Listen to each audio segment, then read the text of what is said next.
buddy. I'm doing StreamYard. It won't post right away. And it won't post right away. But it will post because that's what happened yesterday. You know what I mean? It's just weird. Hair's growing out a little bit. Okay. Let's do that song again. I like it. It's got a good dig. Why don't you guys all stand up or move your arms or something with me? It's good to move. If you don't move it, you lose it. That's what they say. I'm glad you guys are here. Now all the kitties are laying around. I'll try to get them to play with the balloons again. They're really funny. Oh my God. Tulip's playing with one right now. All right, let me dance really quick again because that wasn't very long.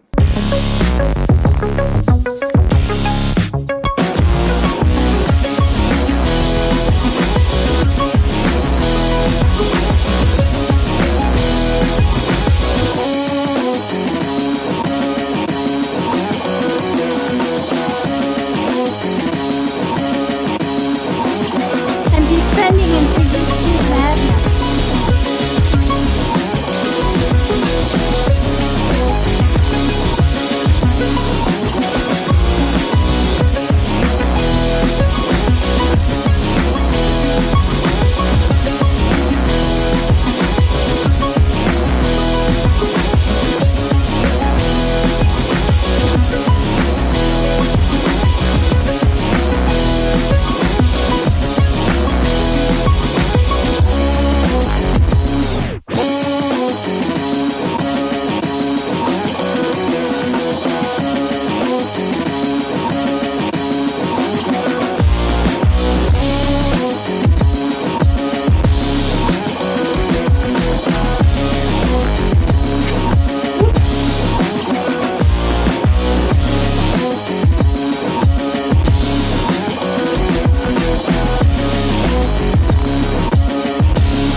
easy? I got a small headache now. And I'm hot. I turn the heat on. Feel free to tip your dancer. Oh my God, I have 38 comments or whatever. Dance, baby, dance. Hi, Rapper. I like your Dr. Pepper avatar. Look how cute that is. He's a pepper, she's a pepper, we're a pepper. How's it go? Wouldn't you like to be a pepper too? He's a pepper, she's a pepper, we a pepper. You a pepper, no, I don't know. You a pepper, we a pepper. Wouldn't you like to be a pepper too? Oh, hi, Lori Sakani. Disgusting. Did you mean to say disgusting? I don't know. You might have. You used to be kind of a friend of mine on here. I remember. I haven't done anything to you. I haven't done anything to anybody. In fact, I mean, think about it. Think about all the channels that are out there every day dissing people. I'm not going to say who, but I'm sent things in Messenger. I don't even look for it. It's just there. You know, people having a problem with everything. You know, I mean, seriously, like, I'm just going to say this. People showing up in the back of a screen that maybe, you know, aren't supposed to be in the picture. Who cares? Who cares, you guys? Who cares who lives with who? Okay. They know the story. They know the situation. Okay. Just because there's videos out there of certain things, you guys don't know the story. Okay. You don't know it. You don't know it. I do. I'm just going to say that. That's all I'm going to say. It's not what you think. It's not what you perceive. Okay? Some people can get in situations with their mental issues that live with other people. Okay? Including it happened to my son. Okay? My son is a virgin, and his friend, because his friend was the one that was guilty of doing whatever, who wasn't a virgin. This was a good 6, 7, maybe 8 years ago. And this gal, her first name was Sky, the cops showed up here. Gosh darn it. I talked to him in the parking lot with my son. It was a lady cop. And I said, no. The guy my son was living with at that time is the one that, shall we say, took advantage of this girl, or young woman or whatever. But this woman wanted to be there with this friend of my son's to drink a ton of wine and all this. And then she got in a situation she shouldn't have. My son was blamed. And I'll tell you what, after me talking to him and my son being like, what? You know, and he's like divulging personal things about himself that most men wouldn't. Like, I've never even, you know, seen a girl down there in real life, or however he worded it.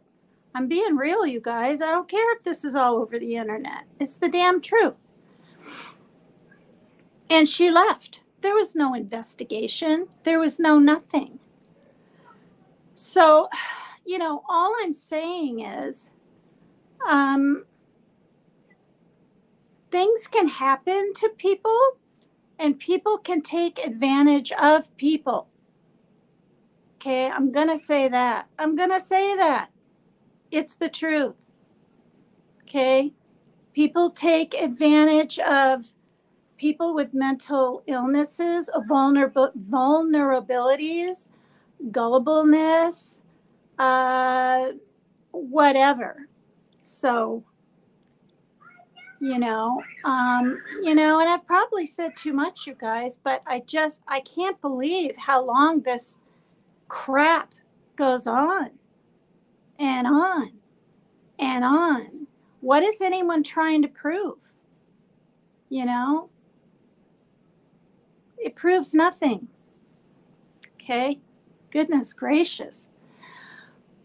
All right, well, you know, I never know what's going to come out of my mouth hardly on here.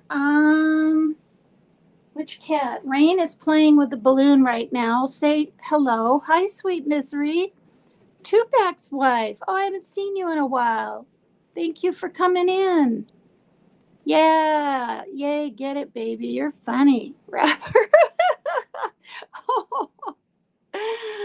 Oh, God. It is a good workout. You guys think it isn't? Spinning around like that and moving and trying to keep the beat kind of brings out a little of my inner playfulness, which I'll be doing on my other channel, you guys. Hopefully next weekend starting. It'll be on weekends, either a Friday and a Saturday, or just a Friday or just a Saturday. And, you know, in the evening sometime. So my link or my name of my other channel is, the heck is it? So it kind of rhymes, sexy, because the outfits are sexy. Okay, not that I am, the outfits. Sexy, sassy, because I'm sassy kind of, you know, with my red hair. Us redheads are sassy. Don't get it twisted, right, redheads? Okay, or ginger heads or whatever you guys are out there.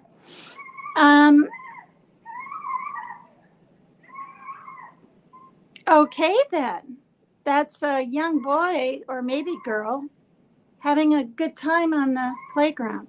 Anyway, it's Sexy Sassy Lassie, Lassie. And Lassie means lass, you know, or girl or female or whatever in Ireland and maybe other Celtic regions or countries. I'm not quite sure. But I'm on there and I'm doing pretty darn good, you guys. I haven't done a program yet. Not boasting. I'm just telling. And there's a difference. Boasting is all rubbing it in people's face and going, ooh, I already got. No. But I haven't done a program yet, but people have an idea what to expect because over on According to Leanie's, I put on the first costume on one of her lives, and danced around a little bit. People were laughing their ass off because it was so intense. It was intense. And that was her live. If any of you want to check it out to see what I'm going to be doing on my program, because Leanie, According to Leanie, is the one providing me with these outfits. So I can make, you know, a Cash App or a PayPal and help provide for all these kittens, you know. Anyway, it's the, if you want to see it, it's her live. My name isn't in the title or anything, or thumbnail, because it's, you know, her show isn't really planned either. It's just shoot the shit or whatever. She might have a topic, but it has the ghosts on it, like ghost something, or paranormal and ghost or whatever. It's in there. Ooh, one of the kitties just scratched the little, you know, those little things on the bottom of your socks so you don't slip and fall. What are you doing, Rain? All right, let's see. Anyway, I'm up to 172 subscribers, I think. 171 or 172. Oh my gosh, you're so funny, rapper. Shake it, mommy. Oh my God. I know, I kind of liked the song.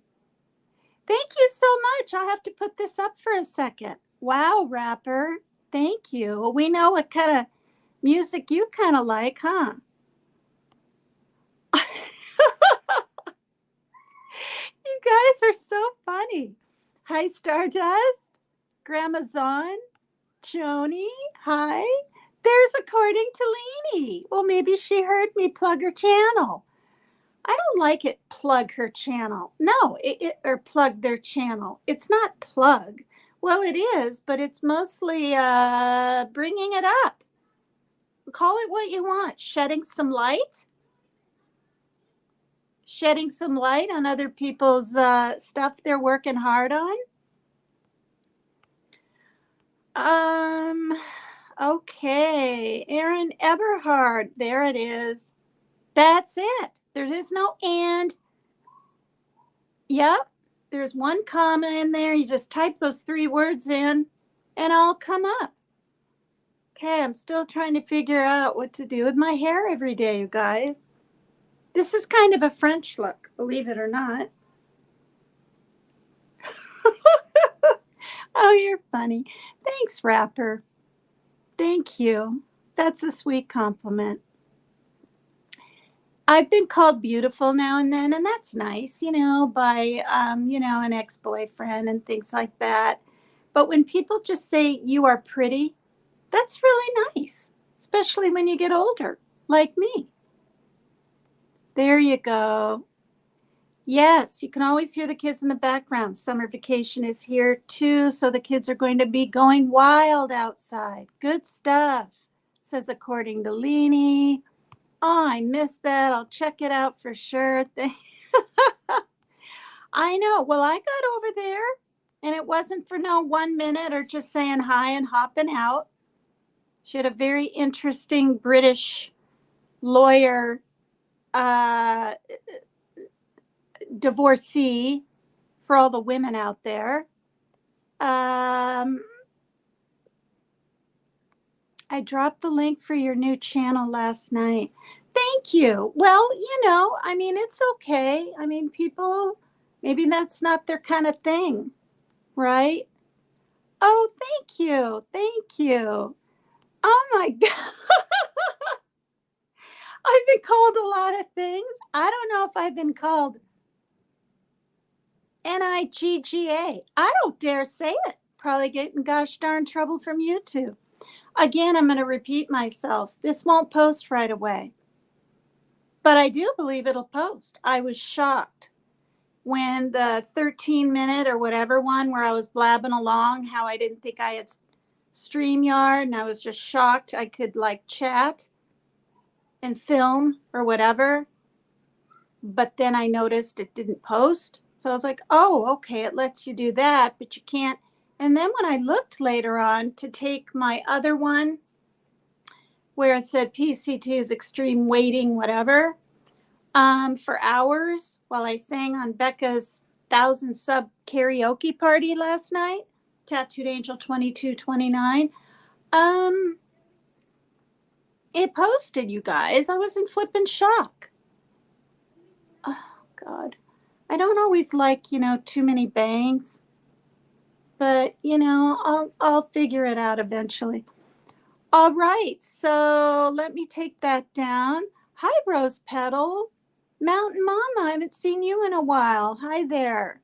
I noticed nobody was live right now. Rebel was. I missed his Oak Ridge boys. Let's just say this. My Memorial weekend is up and down, mentally with said situation. Yeah,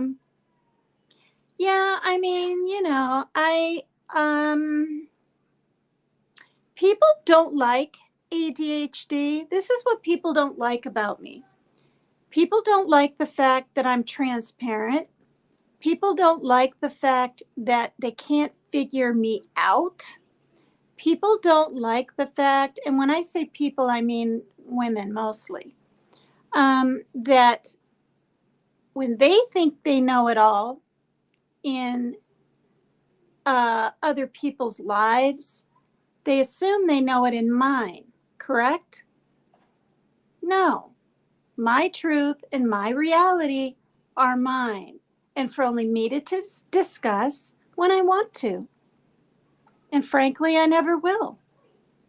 And, I'm okay with that. Everyone else seems to be okay with that.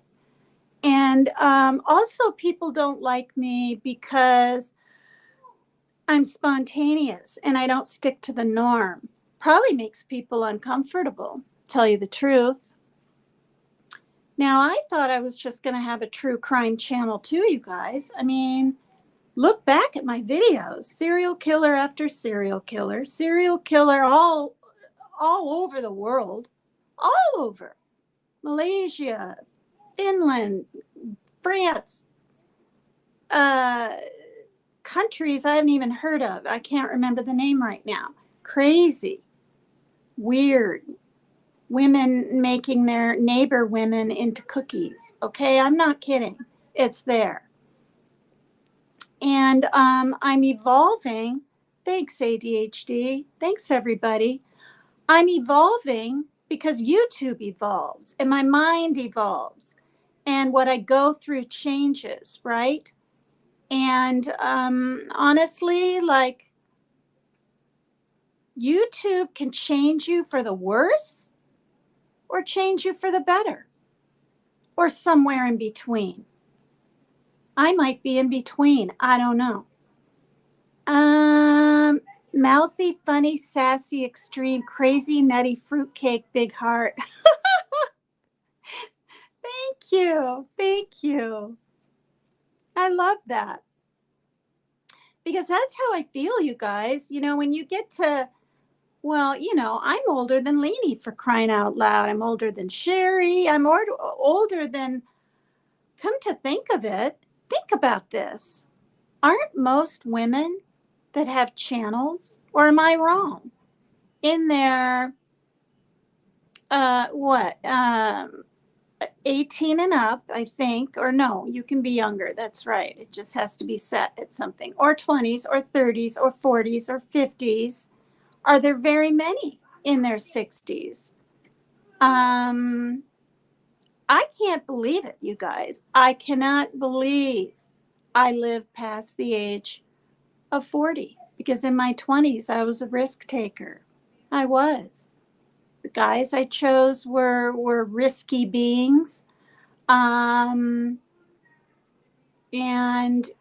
I liked the bad boy type. You know what I mean? And I still kind of do. Anyway, I know I fuss with my hair all the time. Putting my phone in my pocket, going to listen, says Mountain Mama. Okay, you do that. Thank you for being here. I know. I counted. But, you know, maybe I don't know what on earth I'm even doing. But $10 equals 2 counts if it's Cash App or PayPal, I believe. And if it's a super chat, it's counted as 1. I'm pretty darn sure about that. I'm 99.9% sure. So anyway, between that and this Tina lady, who apparently really wants me on the island and likes me quite a bit, voted for me a lot. And then there were three other women, because I think there were 4 call-ins, 3 other women. One might have been from Indiana. It was not Leanie. I know her voice. I thought it was Indiana. I could be off. One from Florida, I think, and one from Tennessee. Anyway, I thought I had 11 votes. I don't know. Some people might want to say 7. Some people want to say 9. Some people might want to say 4 or 5. But with the Cash Apps and PayPals. So, yeah. So, you know, it is what it is. But again, and I don't want to keep bringing this up, but I don't expect to get on the island at all. Not even 1%. Would it be shocking and amazing? Hell yeah. But, you know, I have mad respect for Jimmy, for a certain creator. I just do. And I don't, you know, his life is hard enough in many different ways. Many, many different ways. His life is hard enough. So, yeah. But if he says fuck it and is like, hey, I'm going to put a pretty controversial woman, the queen of extreme, which is what he used to call me, up here. Hell yeah, it'll be fun. Will I last long? Heck no. Probably one woman will pay, buy $100 worth of eggs or do Cash Apps or PayPals to get me off the first night. I don't care. It's a game. Be fun. Be fun to see. Frankly, it'd be fun to see how much money, okay, think about it, Jimmy could make with people trying to get me off. I mean, I seriously wouldn't mind doing that for him. Cool. Be fun. Let's play. Let's get it.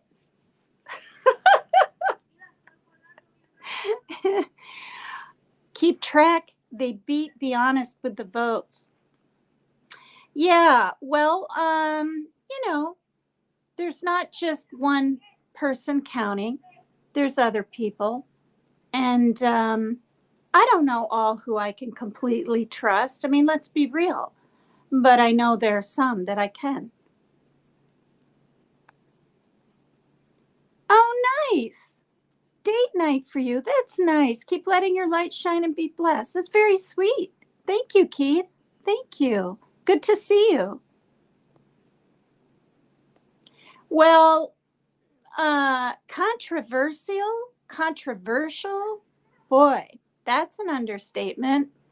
But people would, I mean, I have a lot of supporters in love. I do. And in all honesty, I know from what I've experienced through everything against Team Rose and women on Dolly Vision, different turtles, and all this kind of stuff. I know, you guys, I have more love and support than negativity and bashing and hating. And do you know what I mean? I mean, I know this because of my experience with it. I'm not just trying to say it or trying to feel it. No, it's there. But thanks, Keith. Thank you. Yeah, please hit the like and please tip your female dancer if you want to. Oh, I know what I was going to say. So I'm going to do this live, cover my usual little readings because I want to get through these books. And then I had another book, that I kind of wanted to read about living in the moment, blah, blah, blah. And I might do that later on, but I might cover some true crime stories that are in the mainstream media right now. How? I don't know. Maybe have people just come up on panel and shoot the shit, and then we'll engage with the audience, or the chat family, I call you guys. Oh, nice. There she is. See? She was listening in the bushes and had to hop in. Well, you left me nice comments on my thing. Thank you for that. And I responded, Corvette girl. I'm not nasty. I don't sit there and go, oh, well, who do you think you are? And blah, blah, blah. And can't you let it go? No, I just simply answer.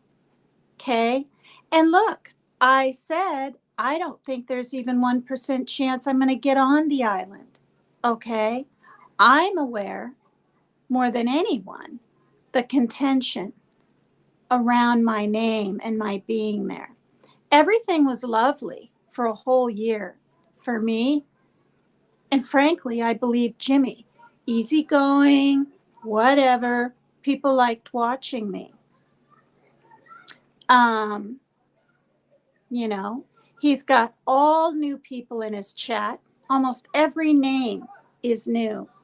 I'm not saying people left because of me, but I am here to say that I'm at least a quarter of the reason, not half, because I got things in Messenger. Okay? Seriously. But it doesn't matter. Why does it matter? He's got all new subs. Now he has his regulars that are still there, right? that support him, and that's wonderful. He needs that, you guys. He needs that. So I'm sure, Corvette Girl, you're best friends with a said person, and that's great. That's fine. You know, you might even live down south, and that's good. Good for you. Essentially, though, I know it's Jimmy's show. We all know it's his show, and Jimmy does what Jimmy wants to do. That's just facts. He always has. Always has. So,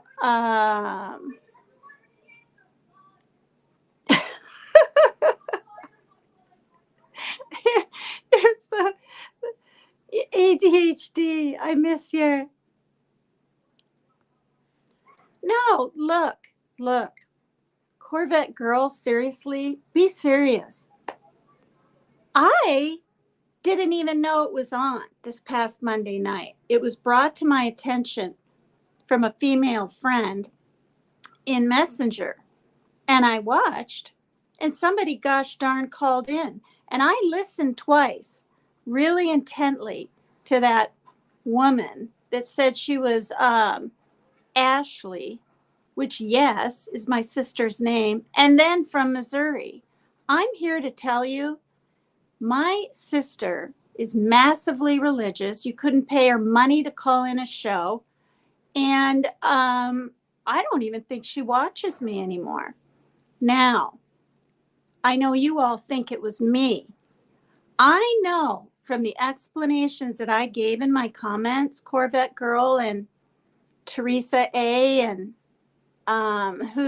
Teresa M. and Darzilla and whoever else. I know that you can tell 100% that I was telling the truth. It was not me.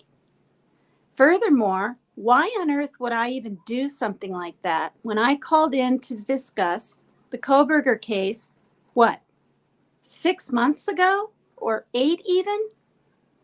And the thing is, I thought that was okay because I was told at that point by a certain said person, okay, that I could be in chat, but not up on panel yet, okay?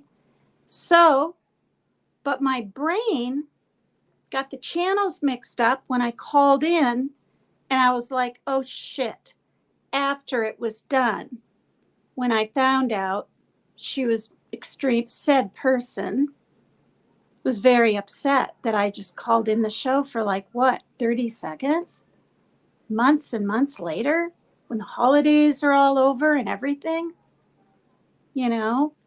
And I just, it was a mistake, and I expressed that, but there's no ill intent. I'm not going to play games. I don't play games. You guys think I play games. I don't. And hi, Anna Marie.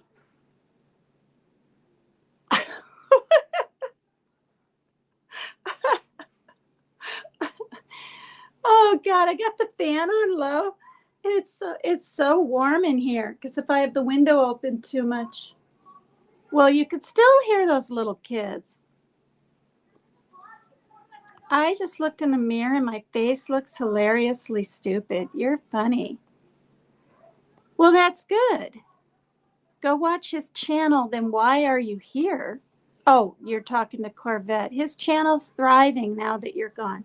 I didn't say it wasn't. I distinctly said he's got a ton of new people interested. It's growing all the time. It's massively thriving. But I know, and I've been told, not going to say any more than that, but people liked my transparency and my bluntness and my silliness and my coyness and my, I was really learning YouTube then. I hardly knew the words to things. People thought I was faking everything. No, naive is an understatement. I might still be a little naive, in different aspects of YouTube, but I've grown and I've learned a lot.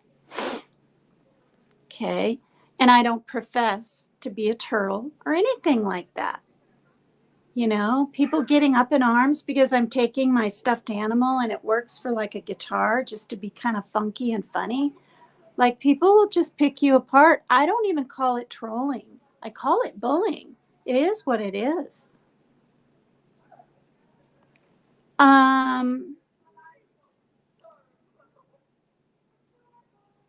Oh yeah. Okay, so the kitties are asleep now. They're all nestled up. Oh my God, these two are too adorable. I'll turn the thing. Wait, let me get up here. Get your jealous tick. Doesn't get my. I'm not Tina. Dolly doesn't get my rocks off. It is bullying. You guys are funny. Oh my God. Oh my God, you guys, their heads are practically connected. Not connected, but look at this. Wait, let me get that off.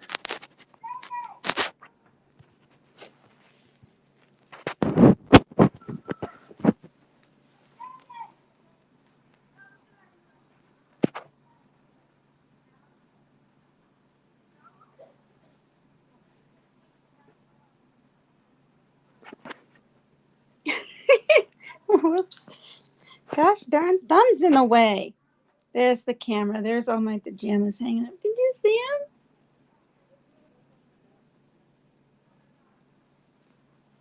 Stupid trims. Look at that.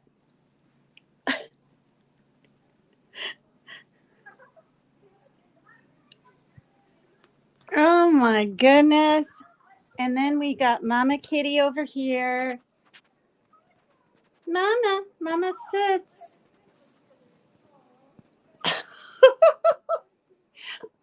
Hi, Sits. You're a good mommers.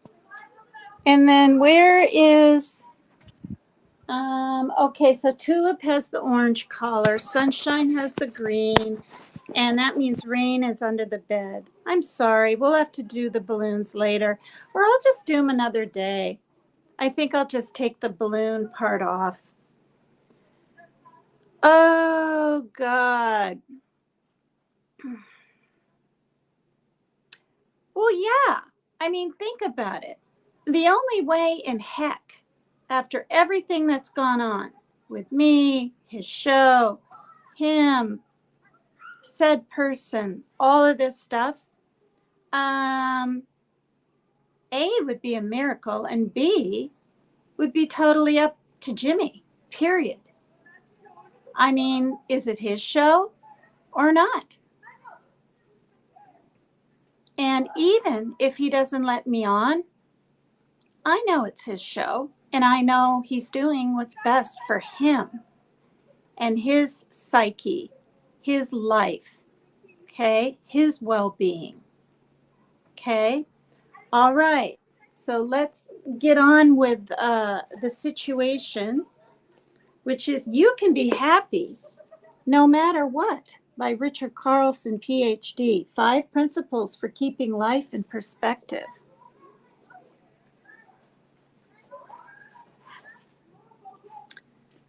Okay, this is interesting. I'm on chapter 10. Whoops. Habits and addictions. What does that say? A habit is a thought that you have accepted as truth. Oh, that's what Richard Carlson, a PhD, doesn't that make him like a doctor / psychologist person? Yeah, just hang out, Corvette girl. Okay. In an earlier book, Everything I Eat Makes Me Thin.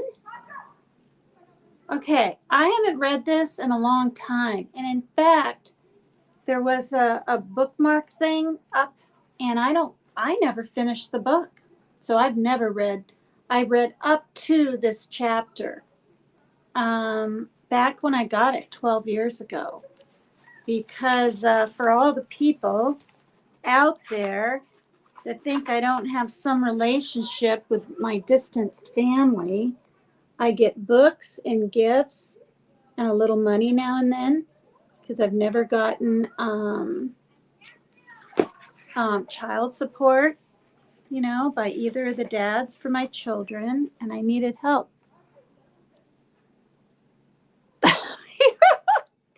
Oh my God. My husband, okay, my wife, my baby daddy, my mechanic, my doctor, and my limo driver, allegedly. You're really funny. Wow. That book is my baby daddy. You're so funny. Are you drinking?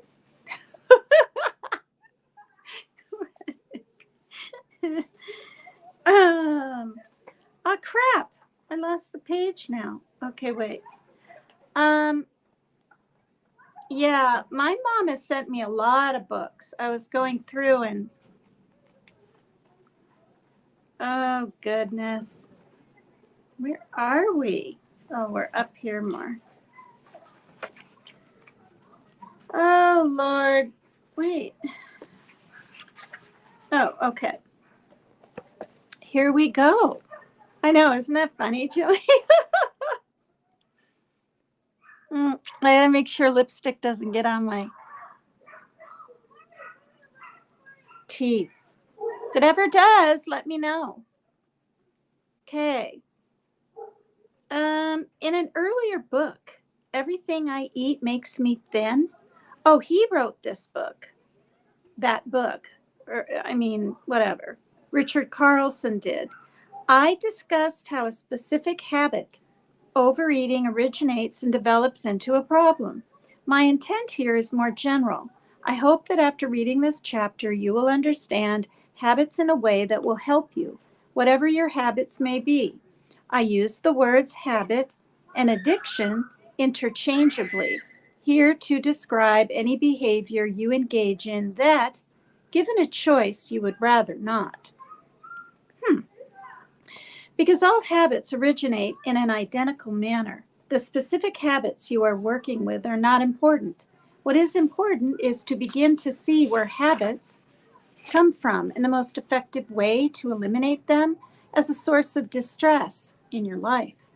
Happiness is a positive feeling that exists inside you. And in this book, we have discussed how to remove the psychological blocks to this happiness.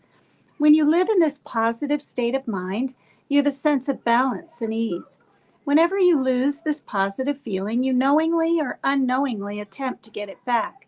The dynamics of healthy psychological functioning tell us that you get your positive feeling back by releasing the thoughts that are taking your good feelings away. When you don't understand the dynamics of your own mind, you innocently attempt to get your positive feeling back through outside sources, which can be the beginning of bad habits. Yes. Which basically, you guys, when you're trying to get them from people, let's say, that's codependency. And the opposite of that is interdependence. You know, and I mean, there's meetings out there like AA for people that have serious codependency issues. They're not happy unless their partner or mate or friend are happy. And also, they're not happy unless they're given everything they think they want and need from the other person, or an addiction, right? You don't feel you can cope or get on with life unless you have that drink or that drug or that cigarette or that bite to eat, or that whatever it is, right?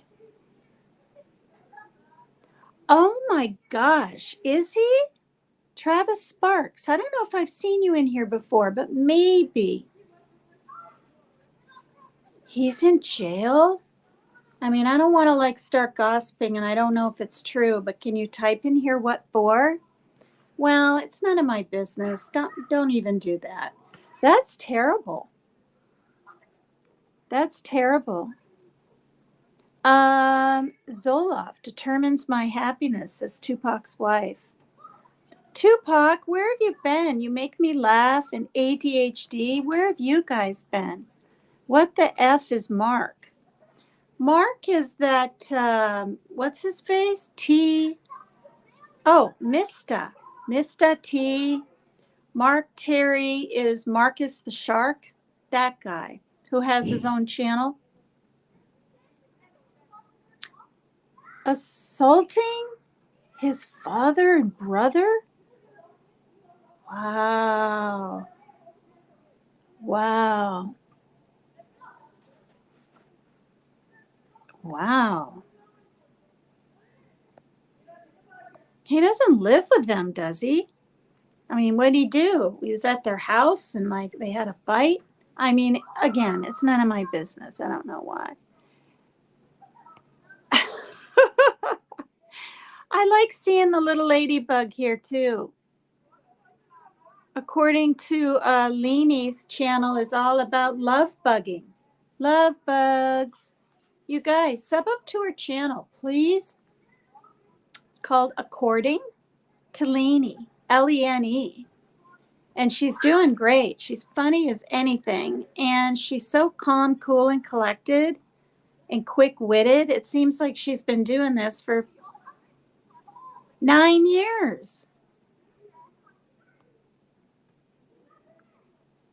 Hi, Winter. Hi. Yeah. Hi, Demetrius. Hi. Hope you're doing okay. Demetrius has been out of the hospital for a while. He had a feeding tube and everything, you guys. He's been through a lot. Travis Sparks, we have proof about Mark Terry. Wow. Ladybugs mean so much to me. Travis, when did that happen? Wow. Demetrius, I'm doing good. Good. I'm glad, Demetrius.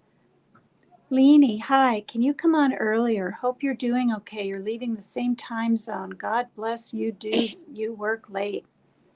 Yeah. Hi, Ray Jones. It's been a while. Oh, am I smearing? Oh, the blood clot is dissolved. Good, Demetrius. I mean, like, you had me scared there for a while. Yeah. Aw. Thanks for being in here, Demetrius. And everybody. Hi, everyone. Thank you. Please hit the like. Wow, I got 56 watching me. That's not how many are in chat. Is that with the bushes? That's with the bushes. In the naked bushes, as according to Leanie calls it. All right. Where was I? When you don't, okay. So when you don't understand the dynamics of your own mind, you innocently attempt to get your positive feeling back through outside sources, which can be the beginning of bad habits. Some popular substitutes for a contented state of mind are alcohol, drugs, cigarettes, food, exercise, gambling, sex, and work. A few of the more subtle forms include, okay, this is interesting. Now, I didn't really ever think of it this way, but it makes sense. The more subtle forms, okay, of trying to get, remember what he's saying, a positive feeling back through outside sources, he says, is arguing. Sometimes that makes people feel better, right? That are provoking it, especially. Fighting, proving yourself, and approval seeking. Wow. Realize serenity in your life. Whether your addiction takes the form of approval seeking or alcohol, the first step to recovery is to realize serenity in your life. Serenity or contentment is the breeding ground for positive change. The opposite of serenity, insecurity, is the breeding ground for addictions. If you have serenity, eliminating bad habits is both possible and enjoyable. But without serenity, change is difficult, almost impossible. Thus, any attempt to cure an addiction without first acquiring a feeling of contentment is like bailing out a leaking boat. You can stay afloat, but only with absurdly hard and consistent work. The inherent need to search for a positive feeling in our lives cannot be overstated. I believe it is the most important part of my life. Without a positive state of mind, I feel empty and alone. I have nothing. I will do anything it takes, even something harmful to myself or others, to fill up my emptiness. This emptiness is at the root of all addictions and habits. And just as the cause of all addictions is the same, so is the solution. My solution is to access my healthy psychological functioning, that nice feeling of contentment that tells me I already have what I want out of life. Habits can always be traced back to your own thinking. Oh my goodness gracious. I'm used to that noise, unless I had, not noise, but voices, kids playing. Let me shut my window because it sounds like they're playing ball. Okay then.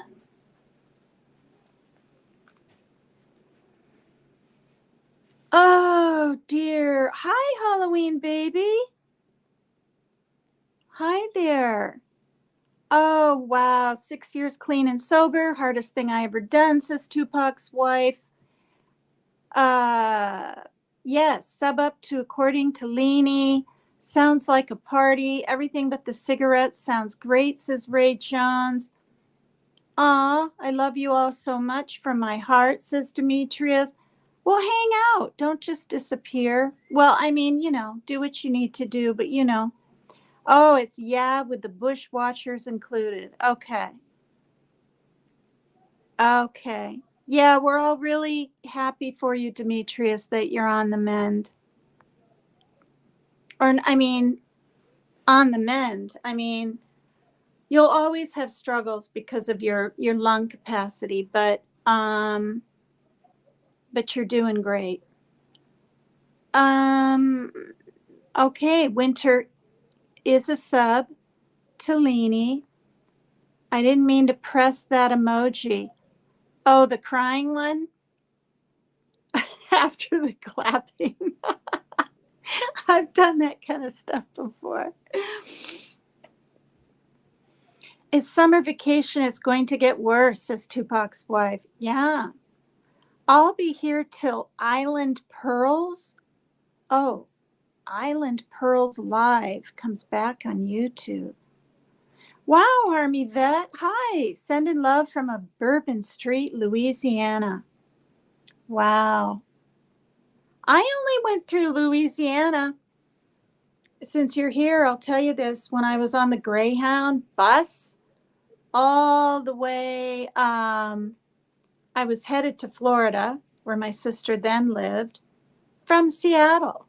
And we were going through Louisiana during the day. This rinky-dink town, I'm telling you, just everything was quiet. And anyway, there was a parked purple Lamborghini. Never forget it. Never seen one before, but I knew, how the doors, not the windows, the doors open.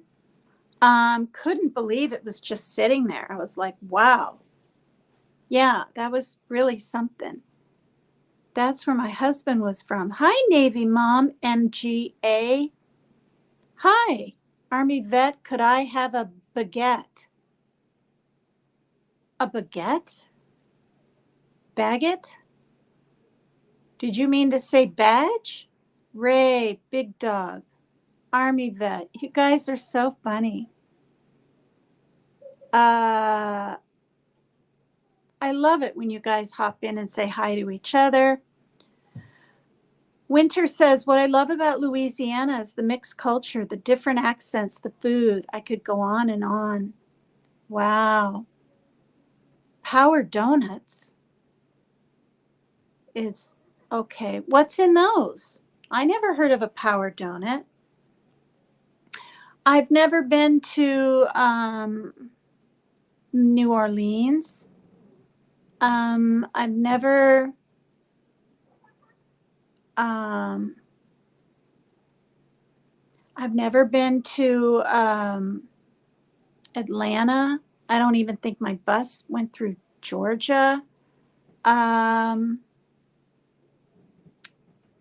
the only place I've been down south is Cape Hatteras when I was real young, with my mom and my dad. My dad ended up getting, I mean, I was like 5 or 6, the measles or something.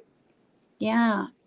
And we saw one, I remember seeing one of those, whatever they are. They're flat and dark with this pointy whatever coming out of its shell. The heck are those called? I love Hatteras. Yeah.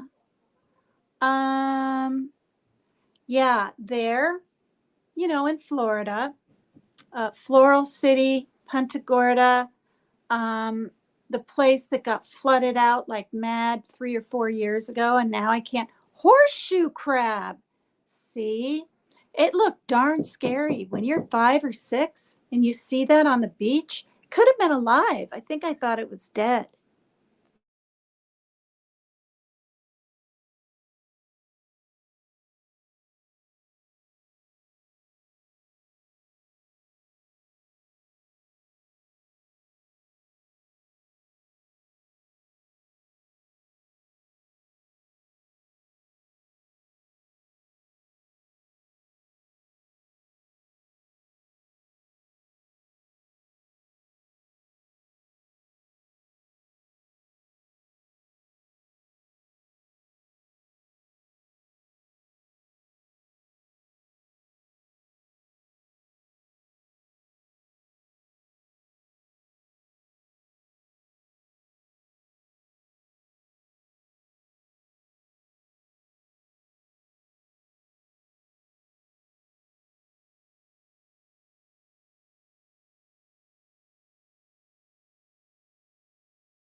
All right, you guys. So I'm continuing on with my live.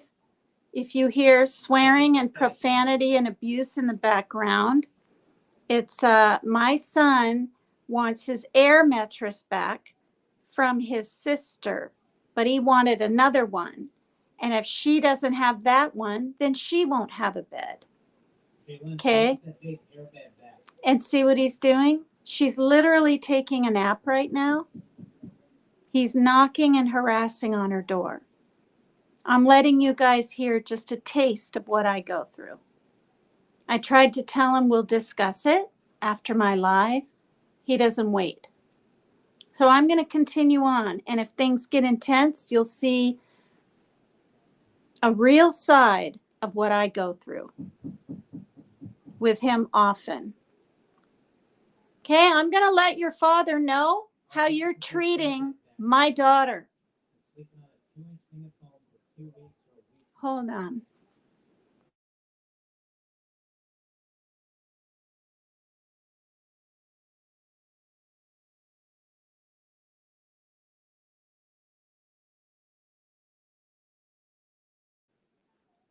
Okay, you guys go ahead and just go ahead and listen. Enjoy yourself while you watch Sunshine clean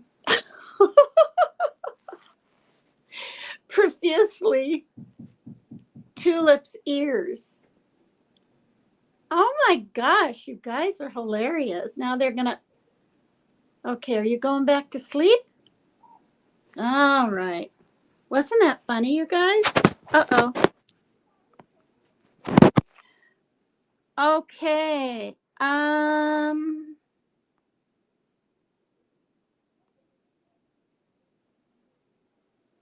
No, because for one, they don't do anything. They don't do anything. Um, you know, I could show them the holes around the house and crap like that in walls. I'm not the only mother that goes through this stuff in life. I know I'm not. But I don't want to deal with all that crap because they'll come and then, he'll say his side, which isn't even forthright. And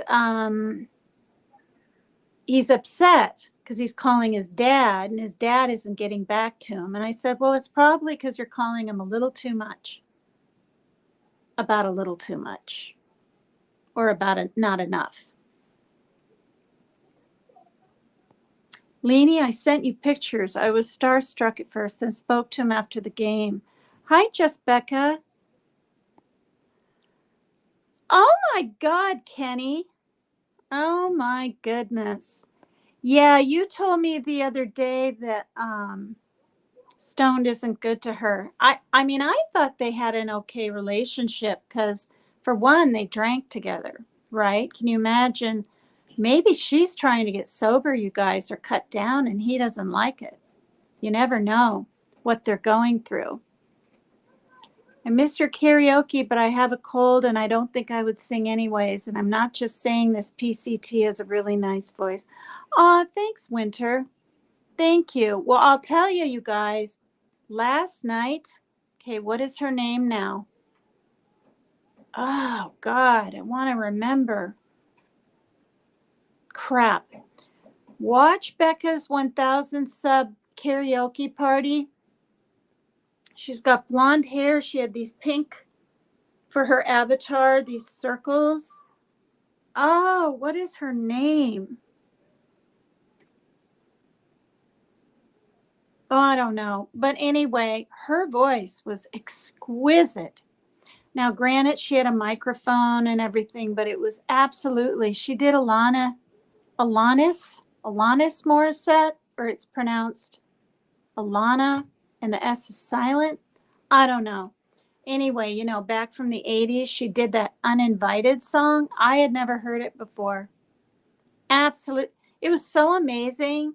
My daughter was like, I don't want to hear anymore. I said, you've got to hear this one song. She was amazed. It's mesmerizing. And now I can't remember the name of the lady's name, but it's on Tattooed Angel 2229, her big singing bash we had last night. Oh my gosh. Horseshoe crab blood is used in MRIs and other medical needs. That's amazing. Yeah, Leanie does. She has the best chat. Okay.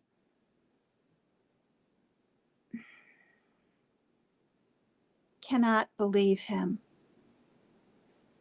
Cannot. Army vet, yes, I do. His family is still there. I haven't been since he passed. I'm good. Hello, Ray. I love. Okay, let me get down here. Hi, everyone.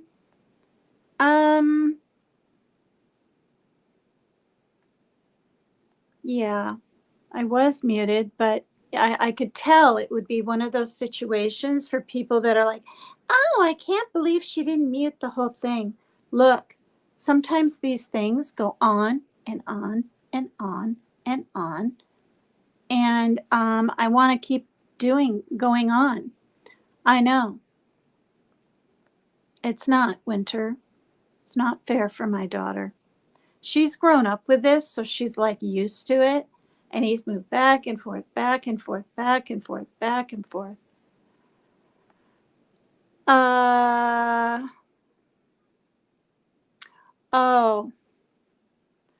Um, yeah, if things get out of hand, I'll mute, and that's what I'll say. Now he's on the phone, probably whining to a friend. Oh my gosh. No way. Stone's trying to get rid of that Mel from the UK who built up his channel. Get rid of her? Well, she has her own darn channel. Why doesn't she just take a few steps back?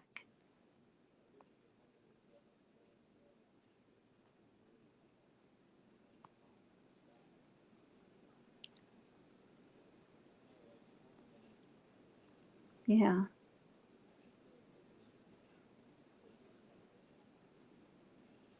Everyone's been waiting for him to see clearly. I swore I wouldn't speak her name, but says just Becca. Well, you know.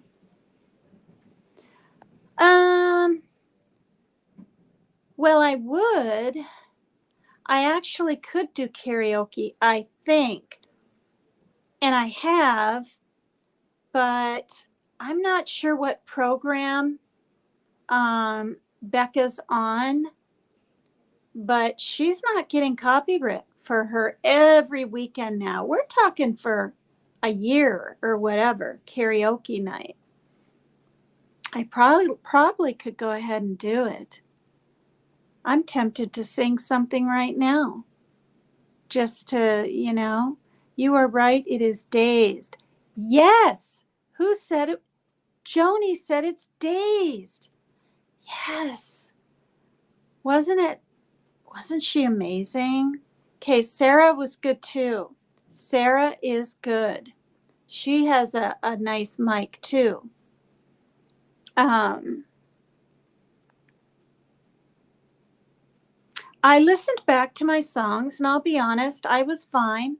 On a scale of 1 to 10, I was fine with each song, except, what's her face? Bonnie Raitt.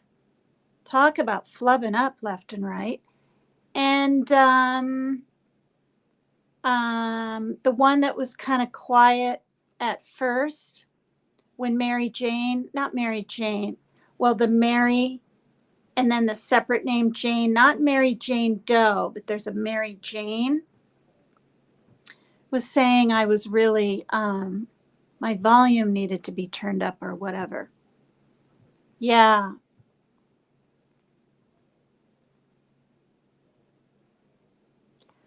Yeah. And I'll tell you, this is why.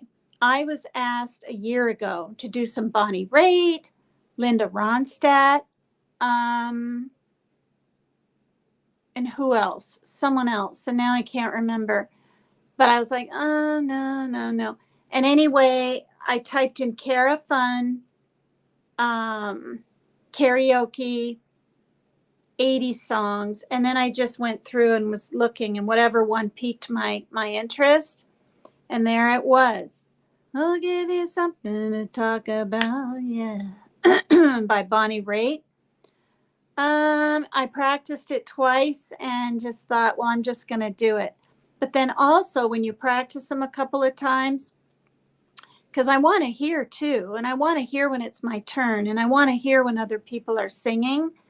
But I got to practice the song at least once. Like I just have to, even if I know it and I've done it before. Like Wicked Game by Chris Isaak. I've done that a million times. Oh, my goodness. There's Stone but Not Alone. How are you? I live in your head rent free. You in love with me? Who are you talking to? Oh, you're talking to Kenny? Are you in love with me? What's up, Stoned? Fight in the chat. Well, I mean, there's just talk that, talking to Kenny. Yeah, that not you. Okay, thank you. I've never had an issue with you. I mean, I try not to with even other women. And even when they attack me, like in my comment section, I don't bitch back. Okay, I just don't. I'll express myself. I'll tell my truth. I'll say things like, well, you're sadly mistaken, which might be a little persnickety, but that's very rare. But as far as you're a stupid bitch and you don't know what you're doing, and a certain creator never wants you back, and you're delusional, and you didn't go to Virginia. And what do you know what I mean? Like they think they know my life. The best revenge is silence. Yeah. Yeah. Well, thanks for coming by, Stone. I don't know. I guess there's talk or something that you and your wife are not having the best of times lately. God knows I've been there. Divorced to the same man twice. Um, Kenny is Kenny McCormick. But she is fine. All right. Well, well, what I'm going to do, I don't hardly have any mods. In fact, I have no mods because before everyone was mods. I don't like to block. I don't like to time out. It's a bunch of childish hullabaloo. All right. But I'm going to proceed on while you guys sort of tit for tat with each other in chat. Maybe you'll get tired of it, or whatever. I'd rather you not use my chat as sort of a drama situation, but but it's whatever. Like people have their issues. I'm having one with my son right now, demanding his mattress back from my daughter, and she's trying to take a darn nap. I know, isn't that funny? Hullabaloo. Good, Demetrius, you're back. All right, you'll leave out of respect. Well, that's up to you, Stoned. You're welcome to hang out. I'm reading Realize Serenity in Your Life from a very good book. You can be happy no matter what. Not that you're not happy. 5 principles for keeping life in perspective. So basically, we all know we're going to have ups and downs, times like this, whatever. And it's our perspective about it where we can keep contentment and serenity, happiness, and even joy in our lives. My mom sent me this book, and it's not that I'm not happy or anything, because I am. I mean, I really am happy. 95% of the time, like really, because I know me. I'm sober. I'm older. I know what I want. I know who I am, like I already said. I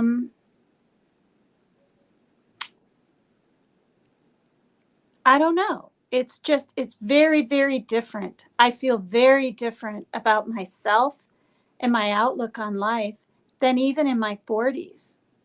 Now, granted, I had my daughter when I was 41.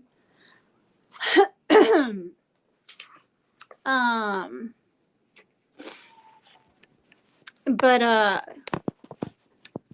and that was exciting and everything. Now, the dad said this a lot. He was 25. And he hadn't had a lot of girlfriends in his life. He wasn't a player. I didn't know he had grand mal seizures and had those kind of issues. And then 2 years into our relationship, I found out he was bipolar. And lots of people are, but I'm here to tell you, people like that can be hypercritical. Okay, I couldn't slice the cheese right. I couldn't make anything right. When I bought pants for my daughter, I was supposed to get a size too big, shoes too big, so she could grow. Everything I did was wrong. It's just not a way to live. Probably a good thing we never got married, but I thought after 8 years we would. Yeah, we get wiser and weed out people that no longer service. Yeah. And I mean, I get along with him. I don't hate the guy or anything. Um, and stuff like that. But the relationship between my daughter and her dad is, for lack of a better word, very fragmented. Because he left both of us when she was 5. She's 20. Don't state it. Patient confidentiality. If it's not your business, don't state it. Right, Mojangles? That is verbal abuse. Yeah, it is. And then I went through the physical too. I'd say kind of, besides being 8 months pregnant and him not thinking and wanting to show me his blade right by my stomach, he went like this and flipped it out. Now, to me, it looked like it was that long. But somebody saw the situation, called the police, they came, he had to show it, and it was only 3 inches or something. But it sliced my sweatshirt that I had on, like little. Maybe I screamed because and he wasn't trying to hurt me, but he wasn't thinking first. He wasn't gauging his distance and whatnot from me. And then the one other time, and I've said this once before, I was in the car. My daughter was crying because the sun was in her eyes. She was a baby. She was in the back seat. He's driving. I'm in the passenger. And I undid my belt and I told him. I didn't just do it. I said, Mike, I'm going to undo my belt and pull that thing down, or not move her, but do something. I think the little visor thing, you put in the windows needed to be pulled down or something. And he said, no, don't. And I said, no, I've got to, or whatever.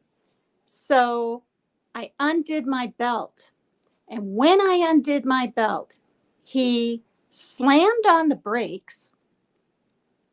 And I could have gone through the glass or hit the glass. I didn't, because I was in the middle, bending around. I ended up bouncing, boom, boom, hitting my head on the side of his window. Okay, this was the intenseness. I mean, imagine he's driving, not 50. We weren't on a highway. We were in town. So what? 25 miles an hour, maybe 30. I doubt it. It's probably 25. Slams on the brakes.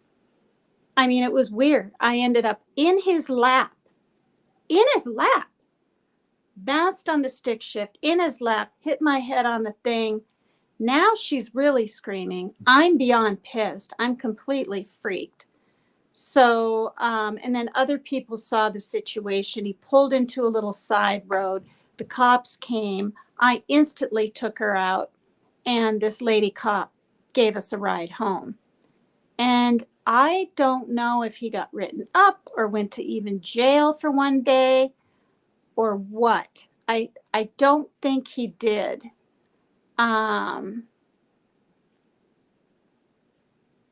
He had to have gotten it. It was a while ago, and now I can't remember everything, but that was scary.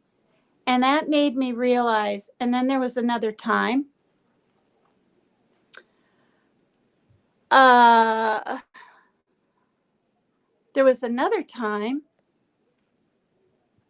Oh, God. Now I forgot. I can't remember. I was just going to say this. Yeah. All right, you guys. You've been tit for tatting back and forth a while now. Maybe you got some things off your chest. I allowed it in chat here. I don't want to lose friends here, okay? Oh, you got some gummies, but you're super sober, Anna Marie. Well, that's good. Oh, okay, Demetrius. Well, you're already gone, so. Oh, well, hello. You mean the hip moving a little bit? I only do that to music I like, and if it's an upbeat country song. Otherwise, I don't always do it. I do have my other channel, you guys. I'll just say it again. Sexy Sassy Lassie. It's sexy because the outfits are. It's sassy because I'm a sassy redhead. And Lassie because I do have some Irish in me. I'm 80% Norwegian though. But anyway, is the last name. Those three words. Sexy Sassy Lassie. And I'll be doing my videos on a weekend, hopefully this next coming weekend. So yeah, I didn't really want to start it on Memorial Weekend and this and that. Oh, I remember you saying that now. That's sad. You don't think you'll get another one so you can. Oh my God. Kenny, man alive. All right. Well, oh goodness, you guys. Um,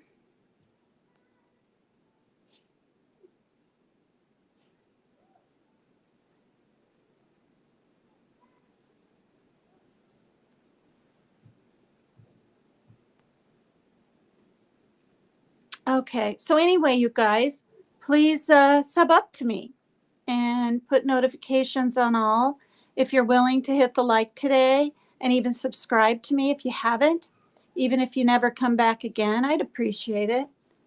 I don't know, Joni. He was in here once before, maybe twice, I think once. Kenny McCormick. Yeah, yeah. The avatar is yeah. I'm in a 1920s cabaret looking dress, right? Is that the whatever? Um Oops. And I'm gonna be oh, that's your kitty and your avatar. Wow, I didn't know that. Okay.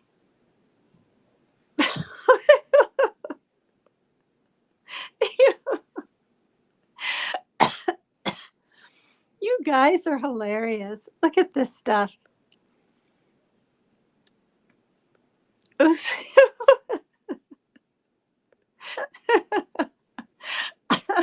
Kenny, meow.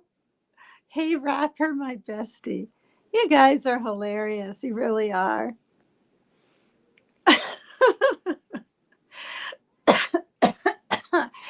Okay.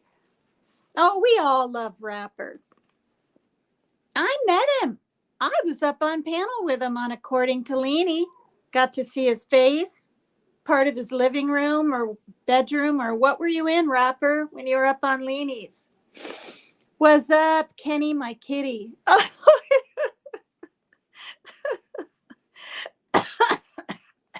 Says Rapper. Okay, says Rat. Good thing I said that, or people would have thought I was saying, "What's up, Kenny, my kitty?" That is from Rapper. Let's not get it twisted. All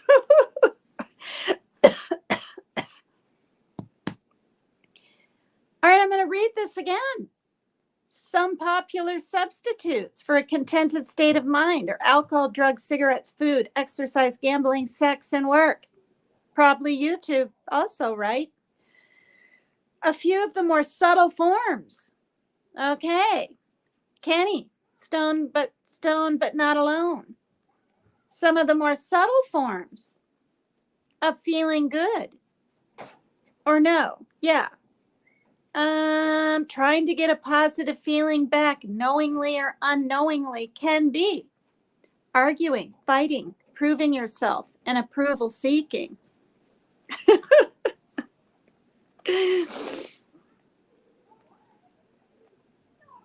The opposite of serenity, insecurity, is the breeding ground for addictions. If you have serenity, eliminating bad habits is both possible and enjoyable, but without serenity, change is difficult, almost impossible. Okay, class, we're all going to say the serenity prayer right now. I think it's much needed. God, say it with me. God, grant me the serenity to accept the things I cannot change, the courage to change the things I can, and the wisdom to know the difference. There you go. Very good. Okay.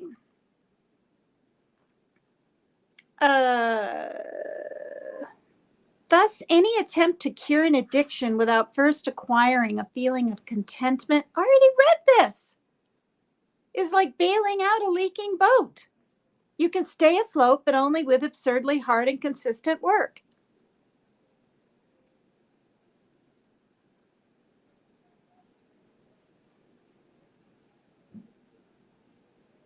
Okay, so this man that wrote this book, a PhD, you can be happy no matter what. He says his solution to access his healthy psychological functioning, that nice feeling of contentment that tells him he already has what he wants out of life. Habits can always be traced back to your own thinking. If you think about something, food, for example, your thoughts will create a feeling inside you called an urge. This compelling feeling creates in you the desire to satisfy that urge. In the case of food, by eating. Wow. Okay. And in Alcoholics Anonymous, it's called stinking thinking. Okay. For me, I mean, I could easily have a beer someday, easily, and not have another one for months, which is a lot better than other alcoholics, right? But my stinking thinking is telling me that it'll never progress, when I know and have learned in 12 years of Alcoholics Anonymous and outpatient therapy for 10 months, books, whatever, that it is a progressive disease. And that so many people, there have been people that haven't drank for 20 years, pick up, and they're worse off than they were when they stopped 20 years ago. That's scary to me. Take your attention off your habits. Common sense will tell you that the more you think about something, the more those thoughts will grow in your mind and become real. Despite common sense, many addiction recovery centers and addiction specialists would have you think of little else besides your addiction. They have you remind yourself and others of your problem many times a day. They counsel you to think and talk about what it's like to be an addict. The reason these addiction specialists have us focus on our problem, habit, is to keep us from denying the fact that we do indeed have a problem.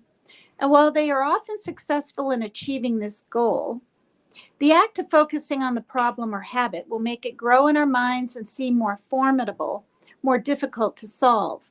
So while focus does keep us out of denial, we are also validating the severity and complexity of our habit, which confirms it will be difficult to overcome.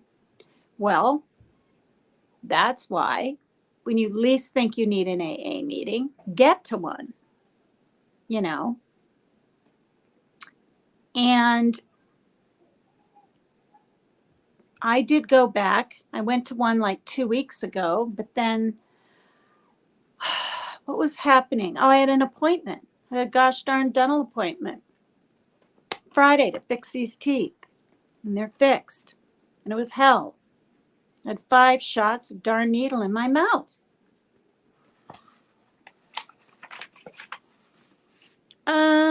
One common denominator exists in almost all people with a weight problem. Food is constantly on their minds.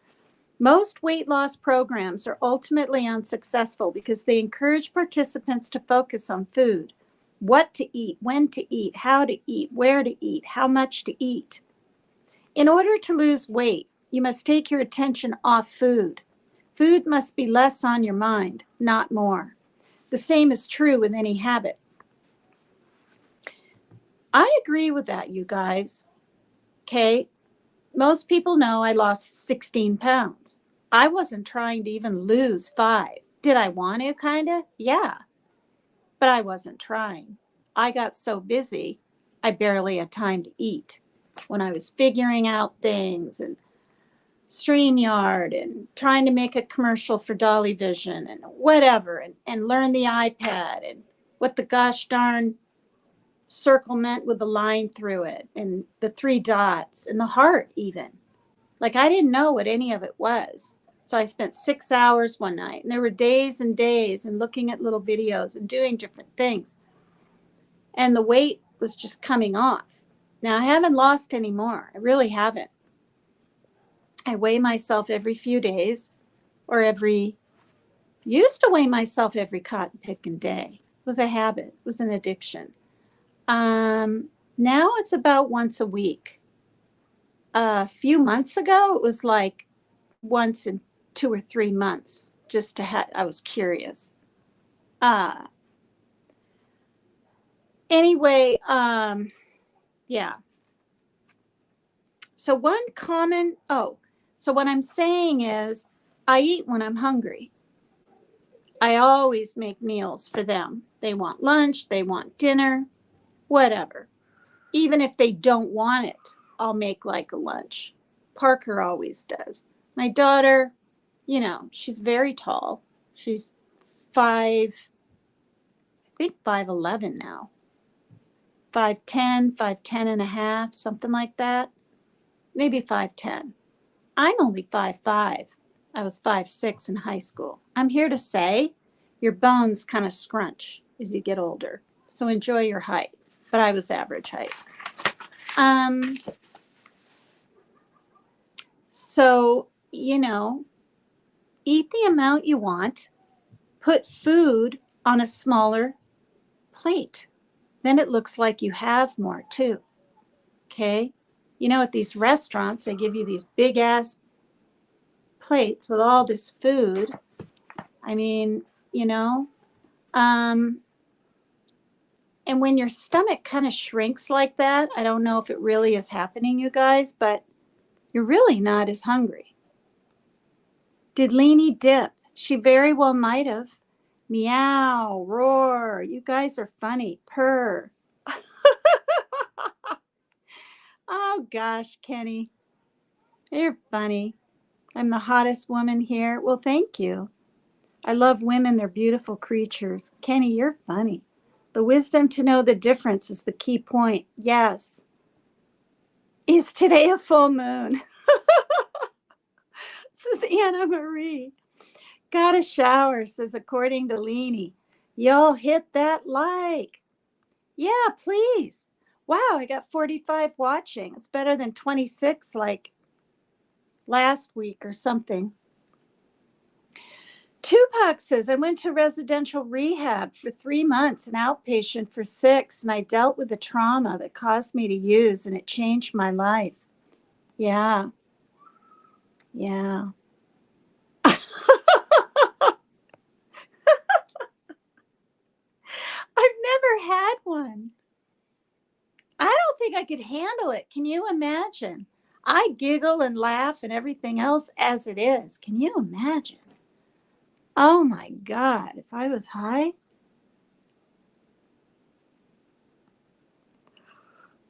Oh, Richard, you're 64. See, you're not afraid to say your age. Headed to the airport to get beefcake. That's such a funny name.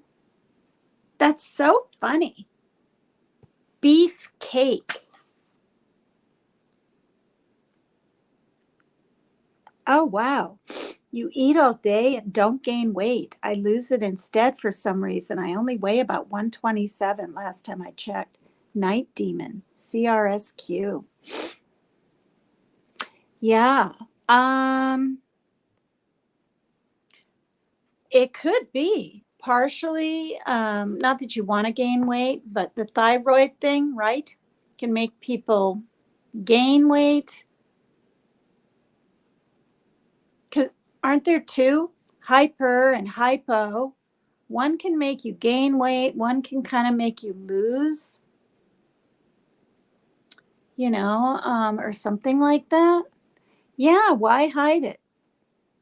I hope everybody wants to get older, right? Because if you don't, that means you want to die. You guys are so funny. um, okay, the same is true with any habit. If you walk around all day thinking about cigarettes, it's going to be very difficult not to smoke. If you keep thinking about how much you dislike your spouse, it's going to be hard to feel love when you come home. Your energy always follows your attention. I'll say it again. Your energy always follows your attention. I think that's funny, Winter. I'm afraid to get too stoned. Well, me too. I swear to God, mine was laced when I was 24 years old. I couldn't breathe. I just stick my head in the person's freezer. I didn't touch it again. We're looking at many moons later.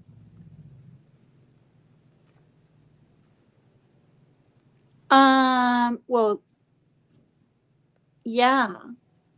Those antipsychotic meds, I read about it. It revs up your, no, doesn't it adds more hormone to the hungry hormone, which is in the brain somewhere. Anyway, yeah, energy is everything. Yeah, I don't know, but I just felt really, really weird, and I just couldn't partake again. Oh.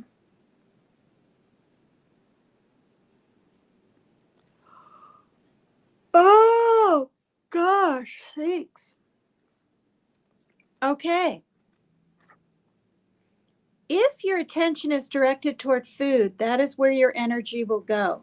There is an old saying, don't fuel the fire. If habits are your fire, then thinking is gasoline.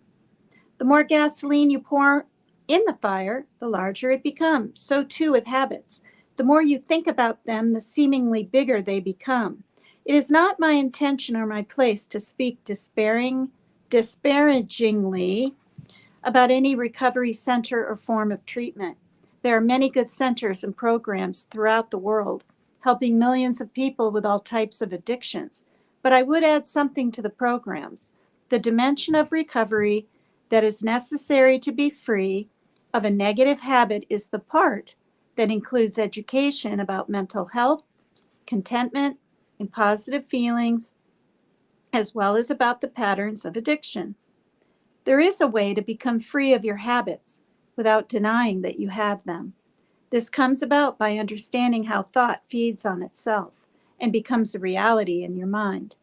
And conversely, through understanding how to achieve a nicer, more peaceful state of mind on a regular basis.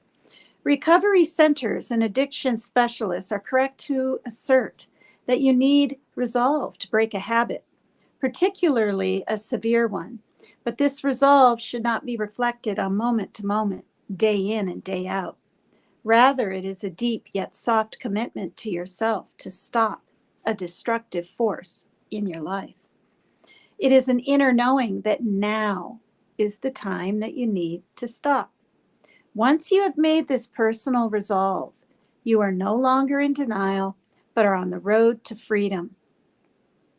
Continuing to focus obsessively on your habit at this point serves to hurt rather than help you. Yeah. Happiness, resolve, and understanding. Okay, just 2 more little pages and we're done with this. The ingredients needed to break my habit are happiness, resolve, and understanding. Wait, did I say my habit? The ingredients needed to break any habit are happiness, resolve, and understanding. Happiness is the breeding ground that makes recovery possible. Resolve is the inner commitment that points to your goal, and understanding is the vehicle to take you there. Understanding your own psychological functioning allows you to think about something, even a habit, that has become a problem, without taking your thoughts so seriously as to frighten yourself. When you are able to witness your thoughts and not become immersed in them, you can be more graceful in your lower moods and also be wary of yourself in these low states. Take advantage of your negative feelings by using them as warning signals. They alert you that you are thinking in a dysfunctional manner and could be headed toward unhappiness or destructive habits. You will have the wisdom to see your bad habits as nothing more than negative thoughts that you have come to accept as truth. You have learned throughout this book about the truly harmless nature of your thoughts. Thinking is a gift, a wonderful ability that you have, but you don't need to take this function or the content of your thoughts too seriously. For habits to become harmless, they too must be seen as nothing more than thoughts that you are unnecessarily accepting as reality. You never need to be frightened by your own thoughts. Hi, Truth Seeker. Hi, hon.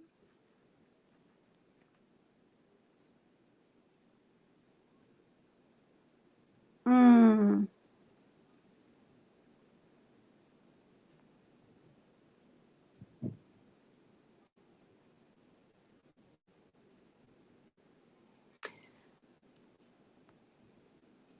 Oh, thanks, Barbie girl. Thank you. Hi, how are you? Yeah, see what I did? I pulled a, wait, what did I do? I pulled a chunk over and bar edited it with a red, see? And blue barrette. Because all those wonderful men and women have and are fighting so we can have freedom. And honestly, you guys, I forget about it a lot, you know.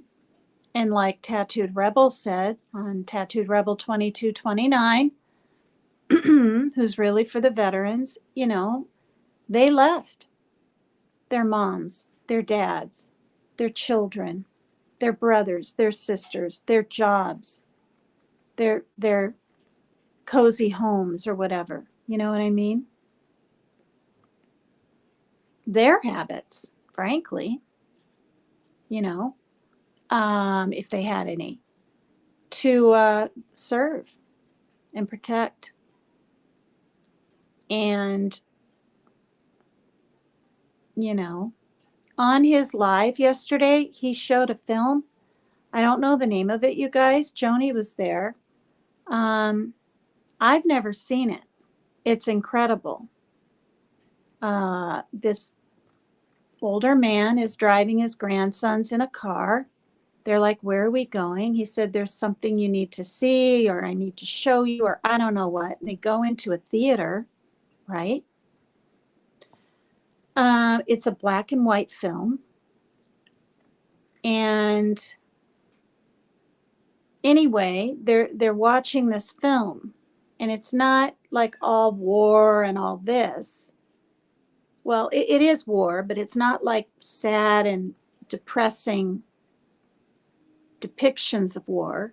And then all of a sudden, people in the audience, the older men mostly that I saw, were repeating the same time of what they were hearing, I believe, on the screen.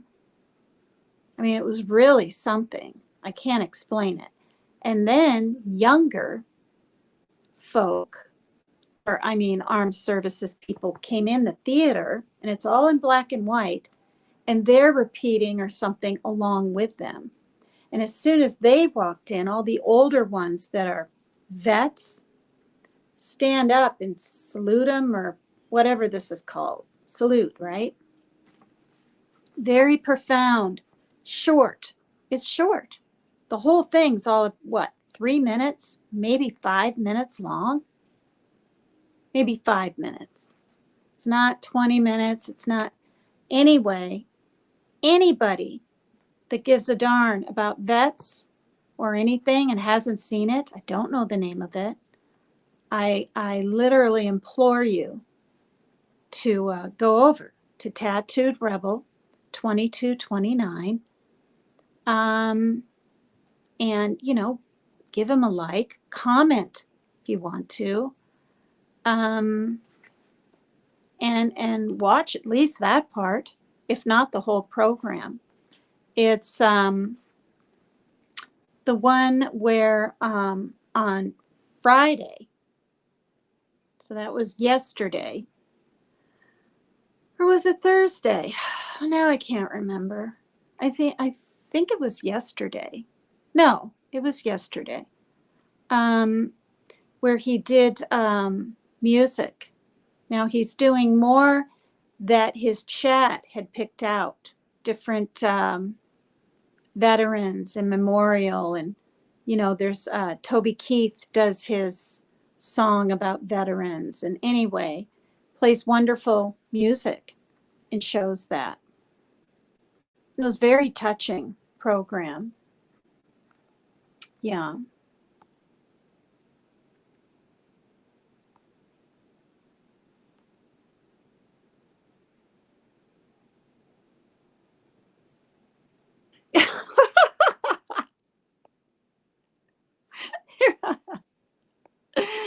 You guys are really funny.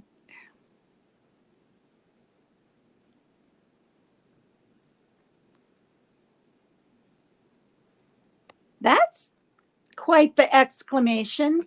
The devil and all of his followers are pussy-ass bitches.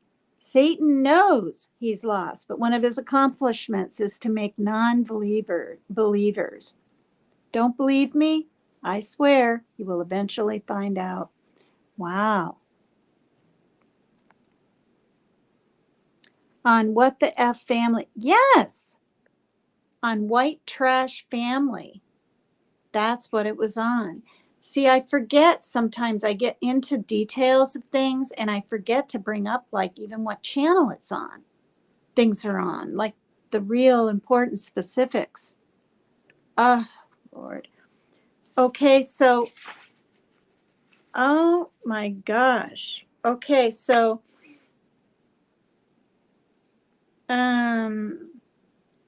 so you never need to be frightened by your own thoughts. I have now come full circle back to my initial discussion of thought.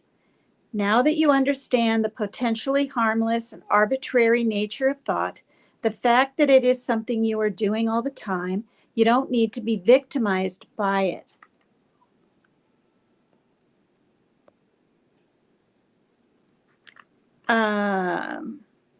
It is rather a question of determining your relationship to your own thinking. Do you see your thinking as an ability to bring meaning to your life? Or do you see it as a reality that must be feared and responded to?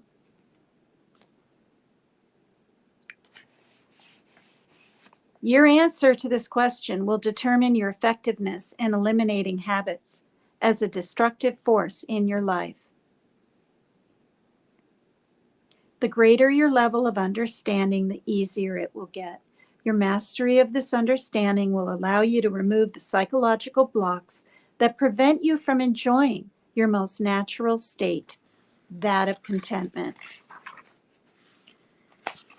I like that. I like that. I like that. I like that. You know what? There's the teeniest checklist for all of those of you that have followed through. And I've got 2 pages, and then the book is really done, and I'm going to read it. A checklist for your life. So I covered, for the new people in here, 5 principles. And they are the principle of thought, the principle of moods, the principle of separate realities, okay, our perception of how other people are treating us and what it means to me, because we all have separate realities. I really liked that chapter. The principle of feelings and the principle of the present moment, right? Trying to live in that present moment.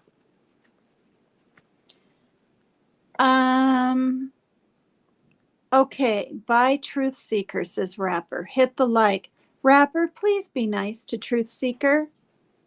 I don't know if you're not, but please be nice. I'm begging. I'm begging. Life is hard enough. She's dealing with things with her father. Her father's in a very precarious situation, and she's devastated and distraught often. And I want her to feel welcome and loved, like you want to feel welcome and loved in here, okay? Please. Yes, Anna Marie, it's all about keeping a positive mindset. Yes. Okay, so the checklist for your life. Okay, what is that piece of hair sticking up? There we go. If you're experiencing anything other than contentment that comes from self-understanding, it may be useful to ask yourself the following questions. Here we go. Number 1, is my life really all that bad right now? Or am I simply in a low mood? Okay, we covered this. Our mood is the source of our experience, not the effect of it. If we are feeling poorly, our life will seem worse than it really is. If we're feeling low, the best thing to do is slow our thinking down, take our mind off whatever it is on, wait for the mood to pass, and look for a nicer feeling. Life and everything in it will appear much better soon. Number 2, am I following the road toward unhappiness in an attempt to find happiness?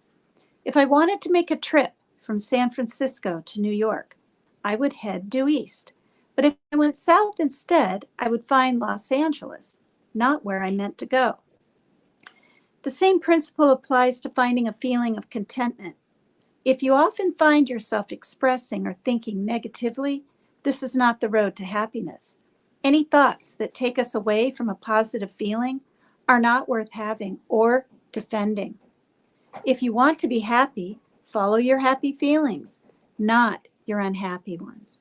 Number 3, am I putting my opinions above my positive feelings? Oh, he's having a drink of water. Hi, Charlie. See Charlie back there? You can hear him biting on the water bottle thing. And that picture up there, Tattooed Rebel painted for me when I was on the island for season 3 on Turtle Island. See the turtle in the middle with the water around it and the beautiful clouds? The clouds look like real clouds. It's amazing. Your mind can be your worst enemy. Tread lightly. Yes, says ADHD. My friend is leaving for Tokyo in the morning, says Anna Marie. Good for you. Oh, you're funny. That's really funny. Can you mod me again so I can time myself out periodically? Are you a man or a woman? I think you're a man. Am I right? You have to be honest. Oh, I think they're good words. Hi, Joni, with a sunflower and sunflower and a sun. Nice. ADHD is laughing. I think you're a man all these months when you've come in here, and for some reason you've been gone a good 2 months. Where have you been? Where do people go? What do people do? Just kidding. Am I putting my opinions above my positive feelings? Number 3, let us ask ourselves the question, do I want to be right or do I want to be happy? When we take our opinions so seriously that they bring us discontented feelings, they are not worth defending. It is possible to maintain our valid, strong beliefs in a positive feeling state, and these positions will be more seriously respected by others when we demonstrate a positive state of mind. Yeah, that's really true. If you're yelling at someone going, it's my way or the highway, you think they're going to really listen? Care even? No. But if you express things in like when you're calmed down and in a positive state, you know, when you have ADHD, you have trouble remembering, says Winter. I am the president of that club, says Winter. That's funny. Number 4, am I reacting to someone else's low mood? It's easy to forget that we all have mood swings. If we remember that everyone, even the nicest person, has moods, we won't take their attacks on us personally. They are not directed at us. Moods are a fact of life. I'm going to say this right here. He's upset his dad isn't getting back to him. He stated that before I started my live, right? And then boom, he's on my door, on my daughter's door, trying to get his way. You see what I mean? Japanese women don't wear t-shirts. We Googled what attire is appropriate for women in Japan. Yeah. Okay.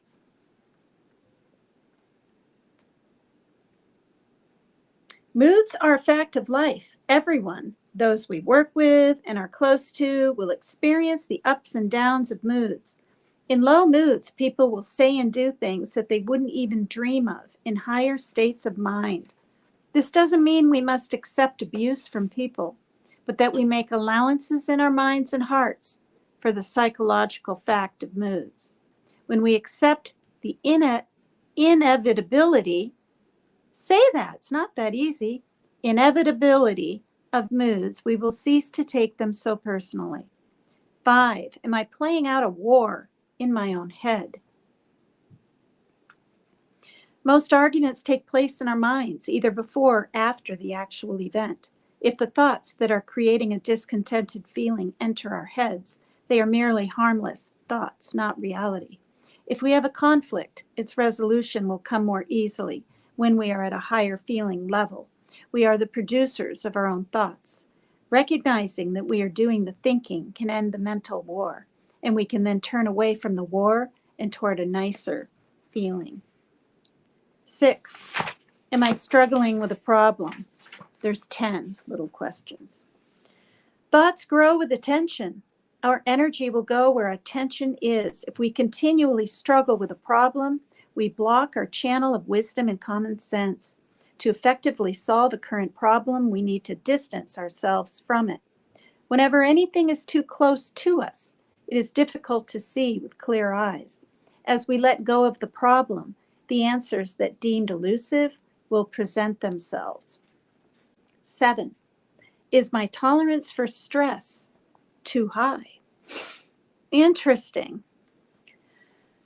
The level of stress in our lives will always be exactly the same as our current tolerance level.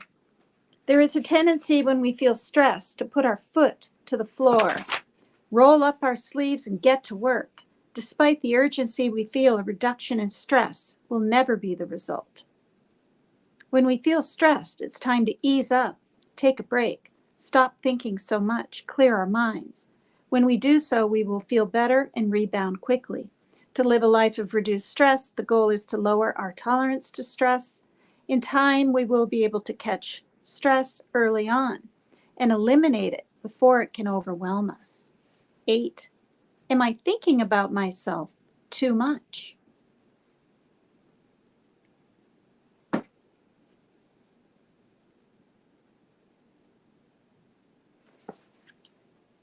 Yeah, I don't want to get monetized. I don't know. Well, first of all, I did try back at 4 months, and all that, when I was allowed, but I couldn't tape the URL It sounds really petty. It's not. It has something to do with my Apple iPad because I talked to my friend Maggie from the UK, talked to her husband, or she talked to her husband, and he said it sounds like an Apple thing. But because I know how to copy and paste and stuff.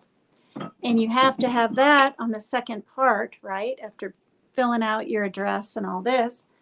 It's called for the AdSense or something. Something to do with, I don't know, maybe you want commercials or not. I don't know. But you have to do this whole part. And I can't do it. So I can't get to part 3. But if I was monetized through all this craziness these past, I've had my channel 8 months, and it wasn't so crazy until that female creator, that whole thing and all that. I don't even know necessarily if I'd even still have my channel. So I just do it PayPal. You reminded me. Or a Cash App. If anybody would like to tip the hostess here, which is me. And it would be greatly appreciated. It really would. Okay, am I thinking about myself too much? Number 8, evaluating yourself or your performance too much will serve to lower your spirits. Thinking too much about how you're doing takes you away from natural sense of self-esteem and happiness. We need only to watch small children to remember that we are all naturally proud of our efforts. Through self-doubt, we lose our sense of self-worth.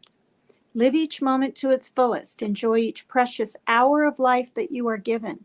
If we all approach our lives in this manner, the details, our accomplishments, and responsibilities will work themselves out. They really will. And what's more, we'll enjoy ourselves in the process. 9, am I taking my past with me? The past is a memory that we carry through our own thinking. Whether something happened 20 years ago or 20 minutes ago, that what's past is not relevant to our ability to enjoy our lives now, at this moment.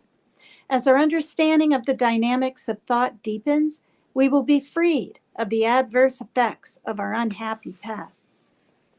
10, am I postponing my life? It's been said that life is what happens to you while you're busy making other plans. Okay, I've never heard that. Whenever we defer happiness, we fail to recognize that happiness is a feeling we already have, that we can access at will. It is not contingent on outcomes. If you find yourself saying things like, I'll be happy when, you are missing out. Happiness happens whenever you tap into your own naturally healthy psychological functioning. You can be happy right here, right now, if you choose to do so. It's such a sweet book. I almost feel like crying. No wonder my mom sent it to me. I think I just didn't read the last 2 chapters, or 1. Or maybe it was 2. Wow, that took 2 hours. I have not played with the kittens, so I'll take that off. And I'll type in a conclusion to you can be happy no matter what. Blah, blah, blah. Okay. Ooh, I don't want to wake the kitty laying on the book. Let me see how long this is. The common patterns of irrational thoughts in anxiety and depression, which I don't have on the thumbnail because I ran out of room. So there's a few. And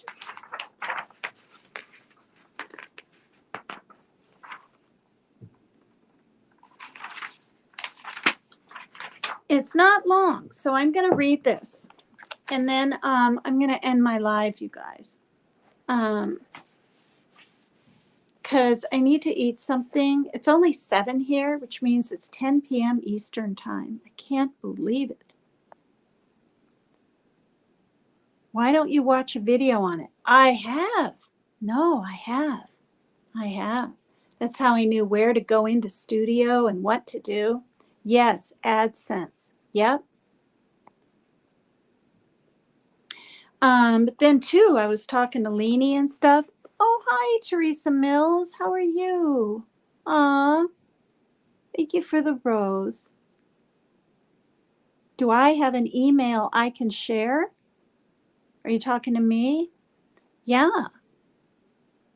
You thought the host was the guinea pig? He's my co-host, isn't he? Ah, thanks. Yeah, I enjoy this because I mean, honestly, I kind of like this informative stuff. A lot of people, there's lots of people that are against self-help books.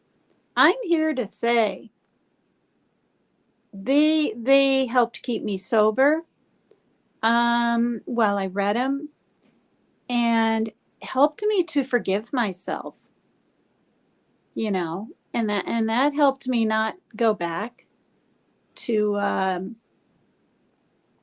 whatever.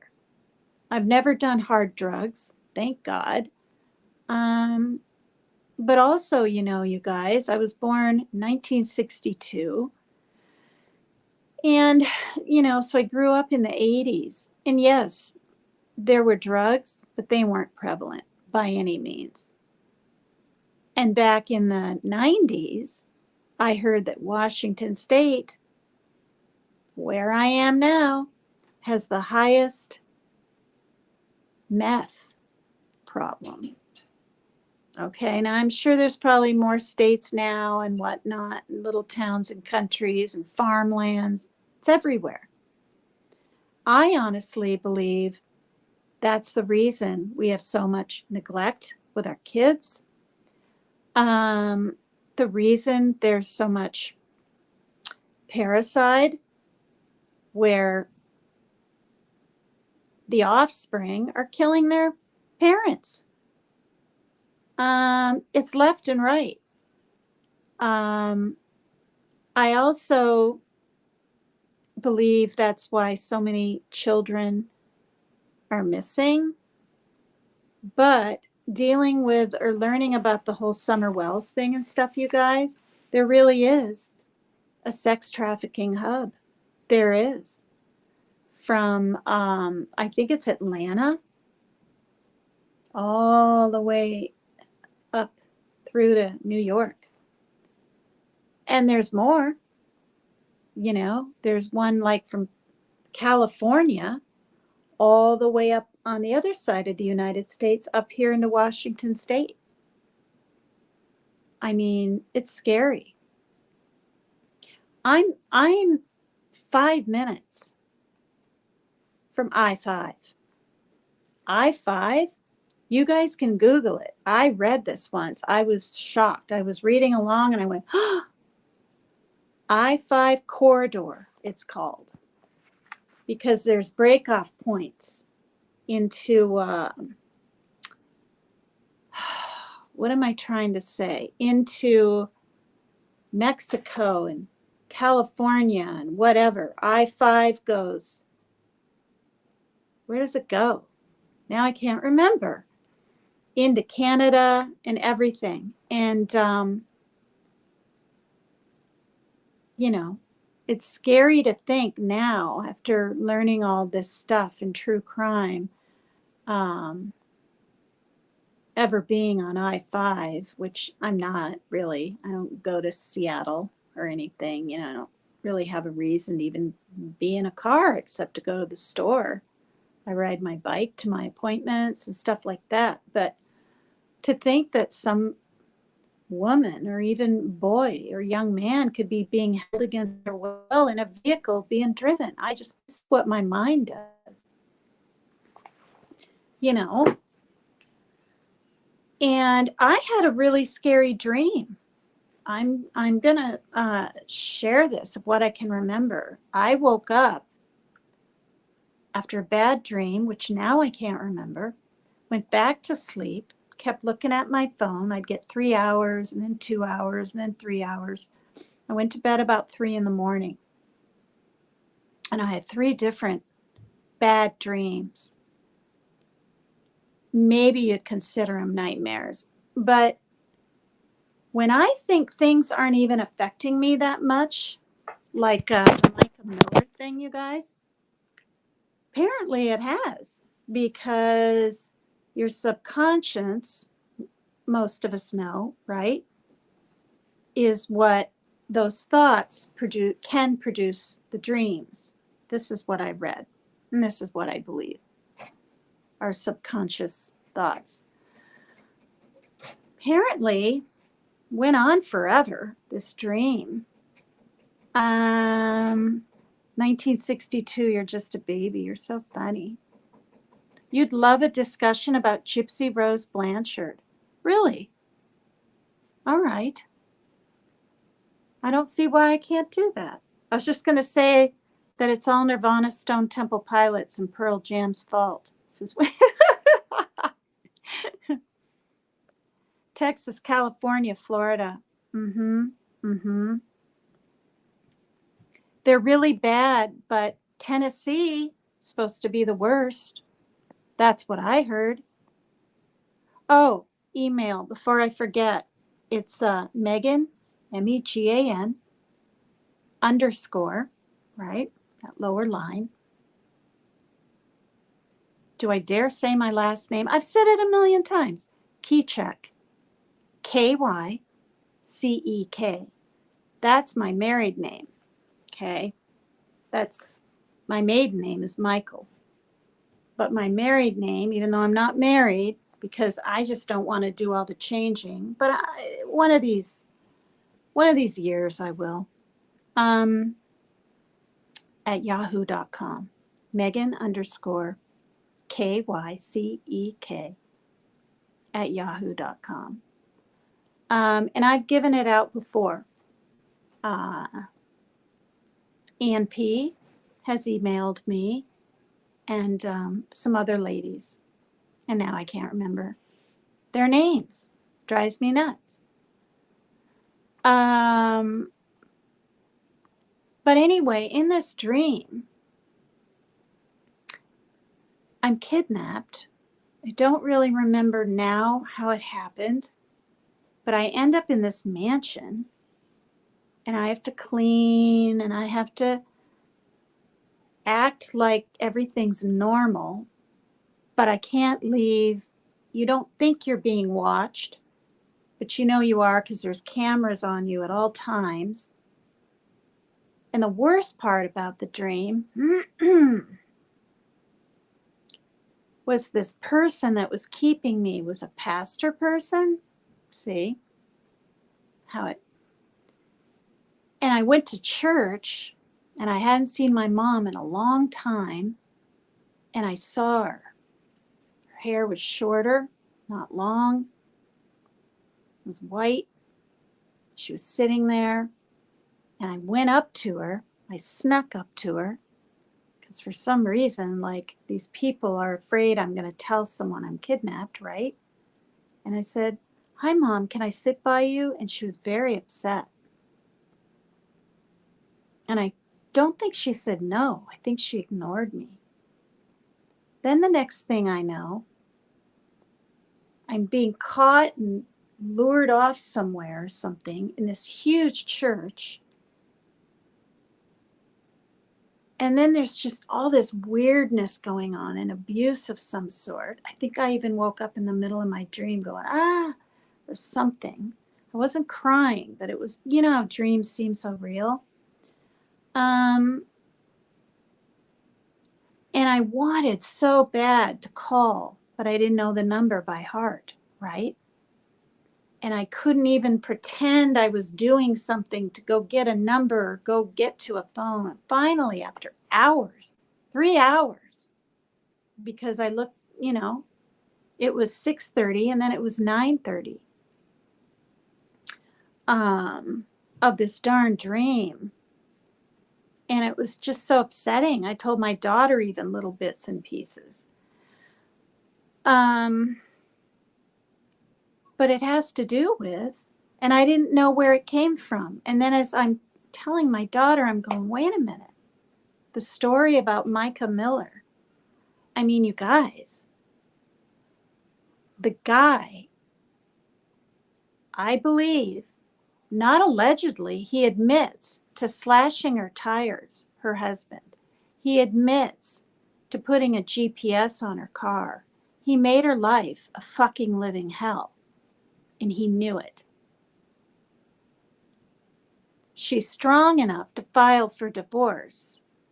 I wish so damn bad she had that chance to be away from all that shit and him, to realize her life mattered.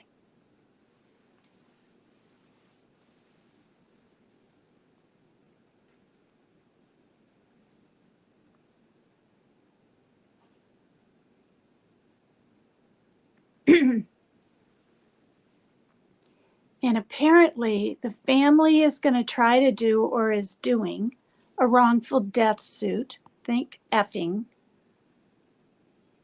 I almost said God, which is a terrible thing to, thank God. I'm really passionate about this stuff because she was young.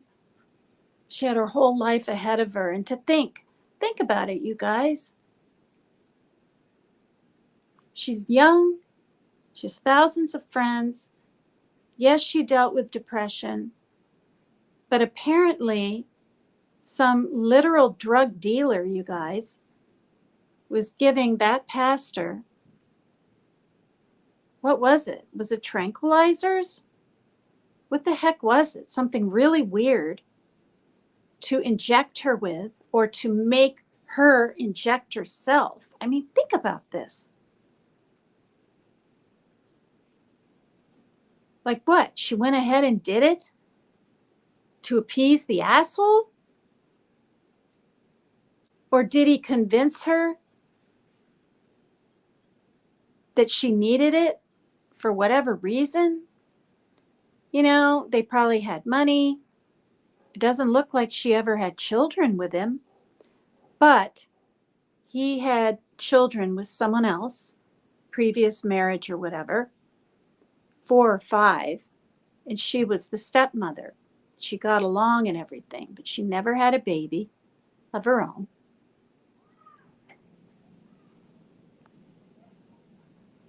Thanks, you guys. Thanks so much. Thank you.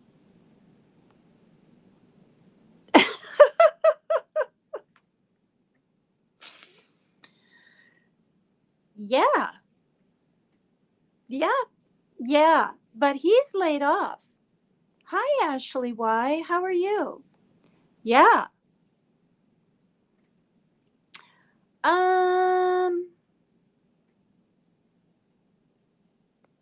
I know. That crossed. I'm sorry, you guys. It's just, look how it's like lopsided even. But that's because I have a big chunk of hair pulled up over, right? But it should be more damn even. Yeah, I'm not touching it. Okay, I'm just letting it grow. I'm not taking the scissors and trimming nothing or nothing. But Joni, you're right. But does that mean then that he met her there? I think she just did it. I don't know how she can even partially smile though when she was in that place where she was buying the pew pew to the guy that was selling it to you. She kind of was grinning and just seemed semi-okay. Maybe, you guys, she was just incredibly relieved because, for one, this was her way out. And for two, which I don't agree with, and please don't, get help. And if somebody wants to put the SUICIDE number in chat, that's fine. I have to be careful what I talk about with that unaliving stuff. But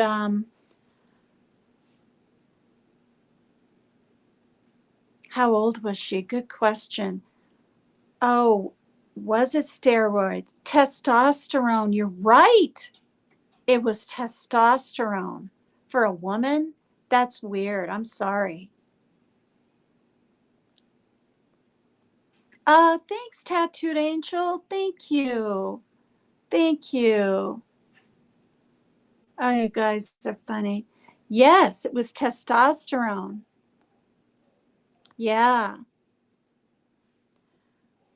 I mean, what was she? Late 30s? He looked like he was maybe 40, 41. Um, but he admitted, this pastor, to slashing her tires and putting the GPS thing on. So there is no allegedly nothing. I don't really think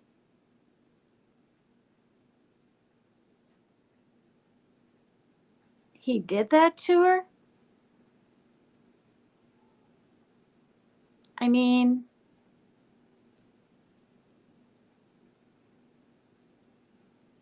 because I'm trying to think of the distance. Like, I don't know how far, but wasn't it a good 30 miles, 20 miles she drove out?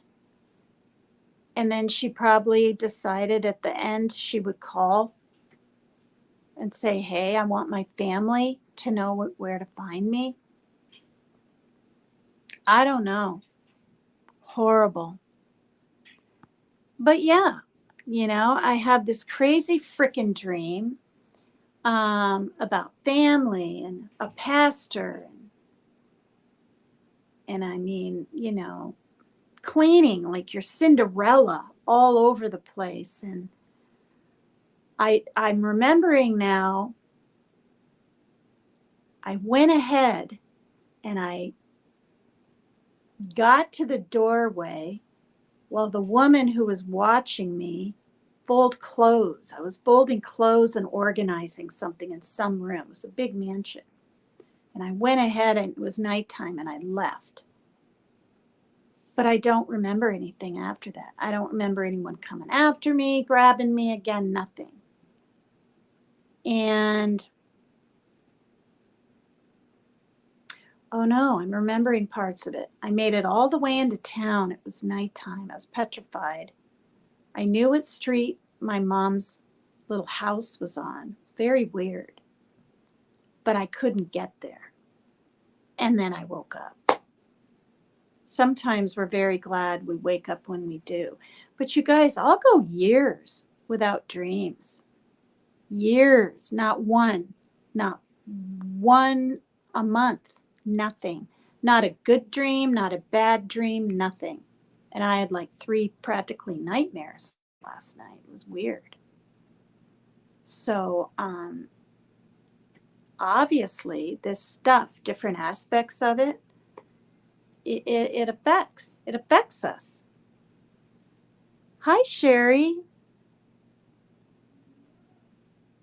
You had a dream that you're a nun in Ireland scrubbing the floors with a brush? Oh my God. What? They said you could hear another voice on her 911 call?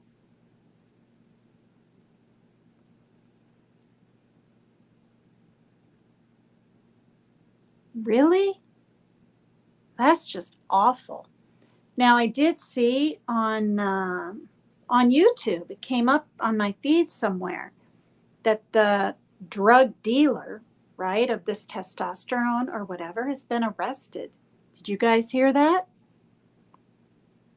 She was early 30s. And the other thing that's so, how you doing, Chica? Aw, you guys are so cute. Although you could be saying that to Ashley Y right now.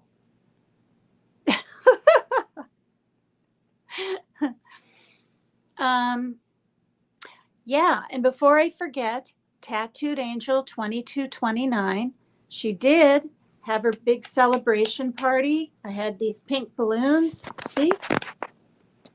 I was throwing around and I got my strobe lights out and danced to that song, Pet Shop Boys.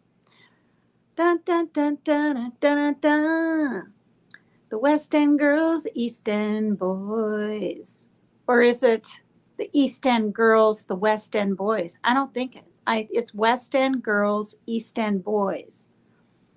And I meant to dedicate that song to Maria G and Maggie. And I believe Lizzo is in the UK and my other UK friends. And I forgot. But anyway, it was really fun. I got up, I danced just a little bit. It was dark though. I had my strobe light on and this light off. And I threw some balloons around. I put one in my mouth and wiggled it around. I pretended they were pom-poms. Mr. A was up there with his mask, and he's just wild. Some of the songs he picked, you guys, he's a wild one. And then that Dazed that sang Uninvited by Alanis Morissette was astoundingly beautiful and incredible. Sarah is really good and incredible, has her own microphone. Another guy, long hair, used to be in a band, played guitar, and his son, who didn't show his face, but played, sounded like harmonica in the background to, darn it, Earl someone, and the song was, I don't think Angel's in here anymore. The song was Copperhead something, right? Or Copper? I don't know. Anyway, it's a really cool kind of 70s or something. Country rock and roll. Mr. A did Kid Rock.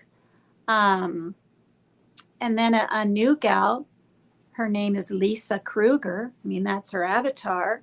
She had an incredibly husky, kind of low, very intense, really good voice. The song I liked that she did the best was by, what's his face, who wears all the black, the song Hurt. You know, he goes to the prisons and sings, or he used to when he was alive. The heck is his name? Yeah, wasn't that fun, Joni? It really was fun. Oh, it's called West End Girls. Okay. Yeah. I mean, it was a good time. And watch it, you guys. Trent Reznor, 9 Inch Nails. Johnny Cash. See how words escape me? Basic names of things and everything. Thank you so much. It was good. She's having karaoke tonight, you guys. Sub up to her and hit the like. You know, she works hard for her channel. And times are hard for the whole family over there. I'll just say that. And for a lot of us, but you know. And then on Sunday, hi, Jay Brad. Hi there. Hi, everyone. Thank you. And on Sunday will be the second program, or, well, the first one this past Sunday was the introduction to his sons. Double Trouble TV 22.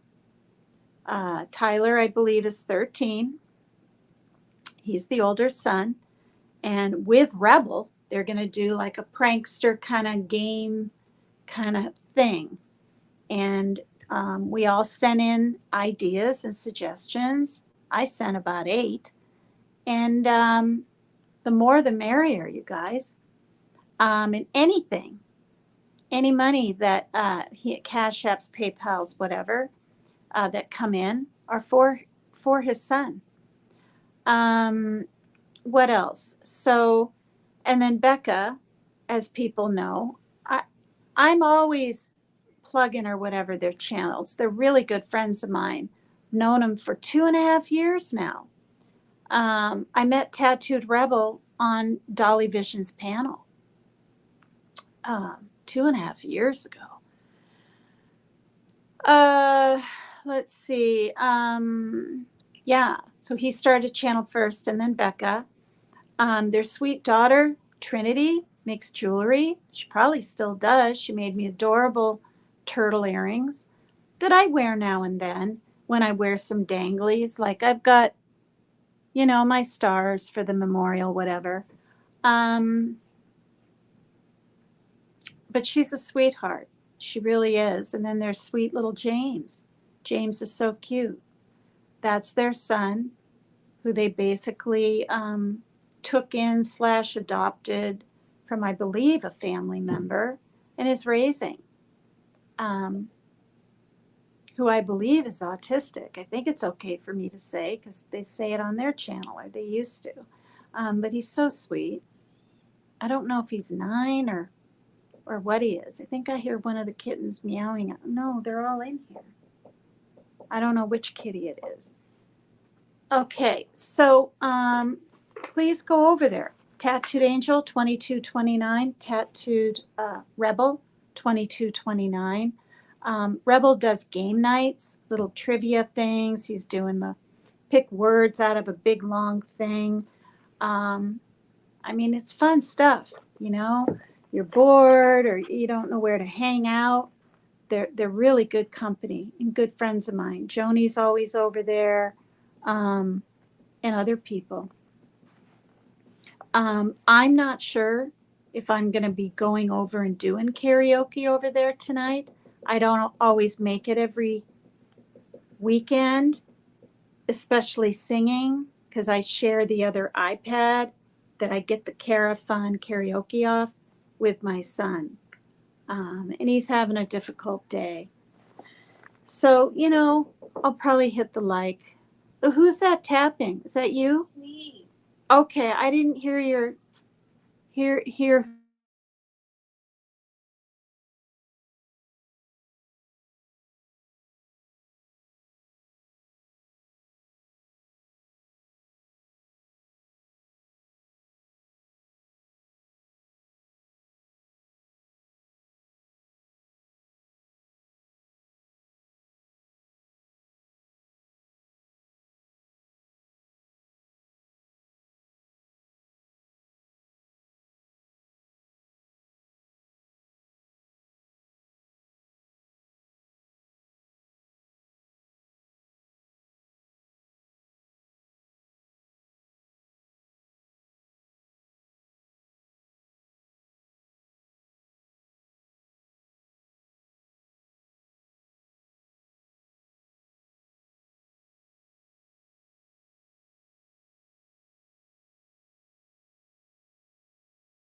Okay, that was my daughter.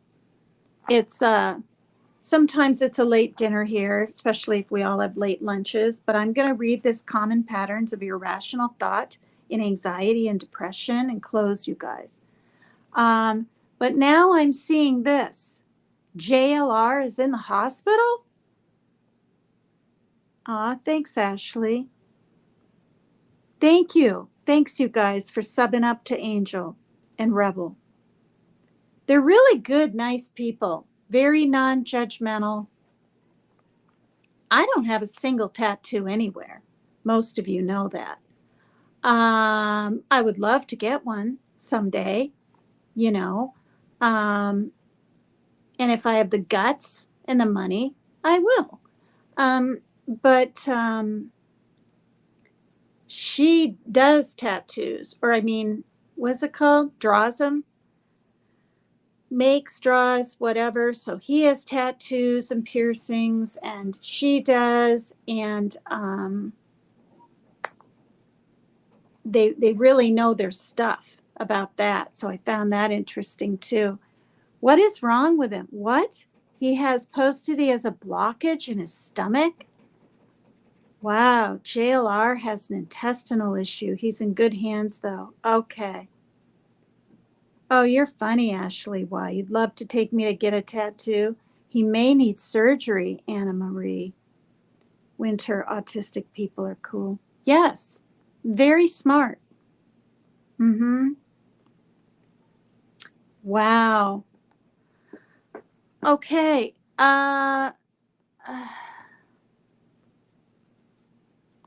Wow. I am going to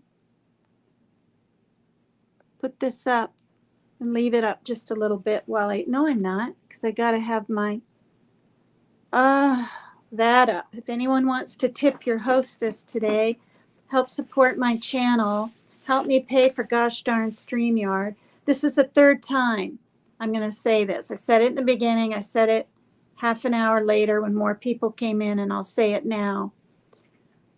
I'm able to stream and even talk to you guys on here. That's why I have a little 13-minute tester StreamYard one yesterday, because I didn't know if I could even stream. But it didn't post. Okay? So, or I didn't think it posted. So then when I went after Becca's karaoke party last night, I went to delete the one where it looked like I was waiting to have a program. I deleted that, and lo and behold, the 13-minute posted. So I'm hoping this will post. If it doesn't, it's because I haven't paid for StreamYard. Now, I'll be able to eventually. I don't know when I'm getting the funds from my mom. It could be on the 1st. It could be within a week. Within a week is the 1st, kind of. But I went ahead and did this because I want to stay connected to you guys, and I'm hoping it'll post. But I prefer to be able to engage like this than just do videos. That's why I'm not even into doing shorts. I know I could boost the algorithms and get 300 likes or whatever the heck for the kittens and all this. Frankly, I don't have time to sit on the side and make videos. Watching everything that I do, being a mod everywhere I am, making my one video a day, taking care of all these pets in this household, getting to appointments. Every night before I go to bed, I got to look at the calendar.